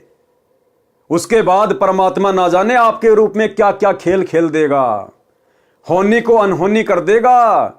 साहिब से सब होता है, बंदे से कुछ नहीं, वो राई से पर्वत कर दे फिर पर्वत से राई। परमात्मा जो चाहे सो कर दे, भरम पड़ो मत कोई। और सेव धड़ पर शीश चढ़ाया, पाछे करी रसोई। मोला जल से थल करे, थल से जल कर देत, और साहिब तेरी साई भी शाम कहूं के श्वेत। तो यह आप और हमारे लिए शिक्षा है कि अपने गुरु पर अगर विश्वास करो तो इतना करो जैसे भवन ने किया। फिर देखना परमात्मा कैसे आपत्तियों के बादल शीतल हवा चला के टाल देता है। परंतु दुष्ट मंत्री बाज नहीं आया, लेकिन जो मंत्री था, जो महामंत्री बनना चाहता था भवन को हटवा कर, वो अपनी हरकतों से बाज नहीं आया। और फिर एक ऐसी घटना और घट गई। परमात्मा जो करता है अच्छा करता है। परमात्मा इस घटना के माध्यम से भी हमें यह संदेशा देना चाहते हैं कि भगत के जीवन में भक्ति करते करते समय चाहे कैसे ही ओछी मंदी घटना घटित क्यों ना हो जाए, वो भगत के लिए बहुत हितकारी है, लाभकारी है। क्योंकि भविष्य का सतगुरु को पता होता है, हमें पता नहीं होता। तो भगत ने कभी भी अपने आप को कमजोर नहीं पड़ने देना। चाहे कैसे भी टाइम पास हो रहा है, चाहे छोटी मोटी कोई आपत्ति भी क्यों ना आ जाए, भक्ति करते करते परमात्मा पहाड़ जैसी आपत्ति को हल्के में टाल रहा होता है। उनका ऑपरेशन बैकग्राउंड में चालू रहता है। परमात्मा जो करता है अच्छा करता है। एक दिन राजा व महामंत्री और मंत्री कहीं जाने की तैयारी में खड़े थे। राजा मंत्रियों से बातें भी कर रहा था तथा तलवार को निकालकर उसकी धार देखने लगा। बातों में व्यस्त होने के कारण राजा को ध्यान नहीं रहा, उसकी दाएं हाथ की उंगली कटकर दूर गिर गई। राजा को जोर की पीड़ा हुई। महामंत्री बोला, कौन महामंत्री? भवन। महामंत्री बोला कि अच्छा हुआ, जो होता है अच्छा ही होता है। परमात्मा जो करता है अच्छा ही करता है। उस दिन राजा को लगा कि वास्तव में महामंत्री के मन में दोष है, ये मेरा अहित चाहता है। चापलूस मंत्री को मौका मिल गया। राजा के लिए वैद्य बुला कर लाया। कहने लगा कि हे राजन, देख लिया आपने, सुन लिया अपने कानों से, राजा ने आदेश दिया कि महामंत्री को जेल में डाल दो। चापलूस मंत्री को महामंत्री बना दिया। 6 महीने में राजा की उंगली का जख्म भर गया। राजा के दाएं हाथ में केवल 3 अंगुलियां थी। नए महामंत्री को साथ लेकर राजा शिकार करने गया। जंगल में शिकार के पीछे घोड़ा दौड़ा रखा था। राजा तथा महामंत्री दोनों सेना से दूर गहरे जंगल में चले गए। आगे कुछ जंगली व्यक्ति मिले, उन्होंने दोनों को घेर लिया तथा पकड़कर रस्सों से बांधकर घर पर ले गए। जंगली व्यक्तियों ने देवी को नर बलि चढ़ाने का संकल्प कर रखा था। पुरोहित को बताया कि दोनों व्यक्ति पकड़कर लाए हैं। पुरोहित ने कहा कि अच्छी बात है, दोनों की बलि चढ़ा देंगे, देवी अधिक प्रसन्न होगी। परंतु जांच करो कि इनका कोई अंग भंग ना हो। जांच करने पर पाया कि एक व्यक्ति की एक अंगुली नहीं है, कटी हुई है। पुरोहित बोला कि जिसकी अंगुली कटी है उसे जाने दो, वह बलि के योग्य नहीं है, दूसरे को तैयार करो। देखते ही देखते चापलूस मंत्री का सिर काटकर पत्थर की मूर्ति पर चढ़ाकर फिर पकाकर खाने के लिए ले जाने लगे। राजा तेजी से भागा, सीधा कारागार में गया, यानी जेल में गया। वहां महामंत्री बंद था, उसे कैद मुक्त किया तथा आप बीती बताई और कहा कि आप ठीक कह रहे थे कि जो होता है अच्छा ही होता है। यदि उस दिन मेरी उंगली न कटी होती तो आज मेरी मौत होती। राजा ने महामंत्री से प्रसन्न किया कि मेरी उंगली कटी तो मेरी जान बची, मेरे लिए तो अच्छा हुआ, परंतु आपको 6 महीने की कैद का कष्ट भोगना पड़ा, आपके लिए क्या अच्छा हुआ? तो महामंत्री ने कहा कि 6 महीने की कैद से मेरी भी जान बच गई। यदि मैं कैद में ना होता तो आपके साथ जंगल में जाता, उस मंत्री की जगह मेरी बलि चढ़ती। राजा ने अपनी गलती की क्षमा याचना की, उसे अपना पुनः महामंत्री बनाया। यानी जो परमात्मा करता है भगत के साथ में वो अच्छा ही होता है।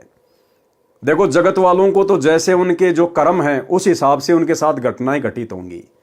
सतगुरु के शरण में आने के बाद भगत के साथ यदि कोई घटना घटित होगी तो फिर परमात्मा उसकी परीक्षा के लिए, उसके विश्वास को बढ़ाने के लिए, या पहाड़ जैसी आफत को परमात्मा हल्के में टाल रहा होगा। तो हमने केवल विश्वास के साथ अपनी भक्ति पर लगे रहना होता है। आत्मज्ञान बिना नर भटके, यानी मीराबाई के साथ क्या घटना घटित हुई जब वो राणा की नगरी को छोड़कर वृंदावन को जा रही थी। आत्मज्ञान बिना नर भटके। आत्मज्ञान क्या होता है? मैं कौन हूं, क्यों जन्म रहा हूं, क्यों मेरी मृत्यु होती है, मरने के बाद कहां जाऊंगा, इस मनुष्य जीवन का क्या मकसद है, ये सारी बातें हैं आत्मज्ञान। जब बहन मीरा जी घर त्याग कर जा रही थी तो रास्ते में कुछ व्यक्ति एक गुफा के द्वार के सामने बैठे थे। मीराबाई ने उनसे वहां इकट्ठे होने का कारण जाना तो बताया कि इस गुफा के अंदर एक महात्मा रहता है, वह कभी कभी बाहर आता है, जिसको दर्शन हो जाते हैं उसका कल्याण हो जाता है, परंतु महिलाओं को दर्शन नहीं देते। मीराबाई ने कहा कि मैंने तो सुना है कि पुरुष तो एक परमात्मा ही है, अन्य तो शरीर बदलकर स्त्री पुरुष बनते रहते हैं। यदि कोई दूसरा पुरुष पृथ्वी पर है तो मैं उसके दर्शन करके ही जाऊंगी। महात्मा का विशेष सेवक था, केवल वह गुफा में जा सकता था। सेवक से महात्मा पता कर लेता था कि कोई स्त्री तो बाहर नहीं बैठी है। सेवक ने बताया कि एक साध्वी आई है, वह कहती है कि मैं तो दर्शन करके ही जाऊंगी। महात्मा बाहर आया। मीराबाई ने कहा कि महाराज, मैं जानना चाहती हूं कि इस 5 तत्व के बने मानव शरीर में स्त्री तथा पुरुष के तत्व में क्या अंतर है? केवल एक पुरुष है, परमात्मा। आप अन्य पुरुष कैसे हो? आत्मा शरीर धारण करती है, नर मादा का अभिनय करती है। और जब मीरा ने उस महात्मा को शत उपदेश दिया, ज्ञान समझाया जैसा कि उसको परमात्मा से प्राप्त था, उसके बाद में उस महात्मा जी की आंखें खुली और उस महात्मा जी ने भी मीराबाई के साथ में जाके संत रविदास जी से नाम उपदेश लिया और अपना आत्म कल्याण करवाया। तो भाइयों और बहनों, मीराबाई की कथा से, गुरुदेव भगवान के आशीर्वाद से आप और हमें भक्ति मार्ग पर दृढ़ता के साथ में और संघर्ष करते हुए आगे बढ़ने की प्रेरणा मिलती है।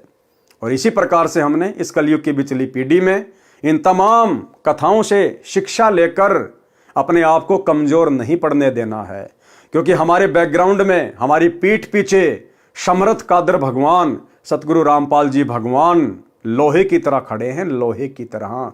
अगर मर्यादा में रहकर इस भक्ति मार्ग पर टिके रहे तो भाइयों और बहनों, आज के वीडियो में केवल इतना ही।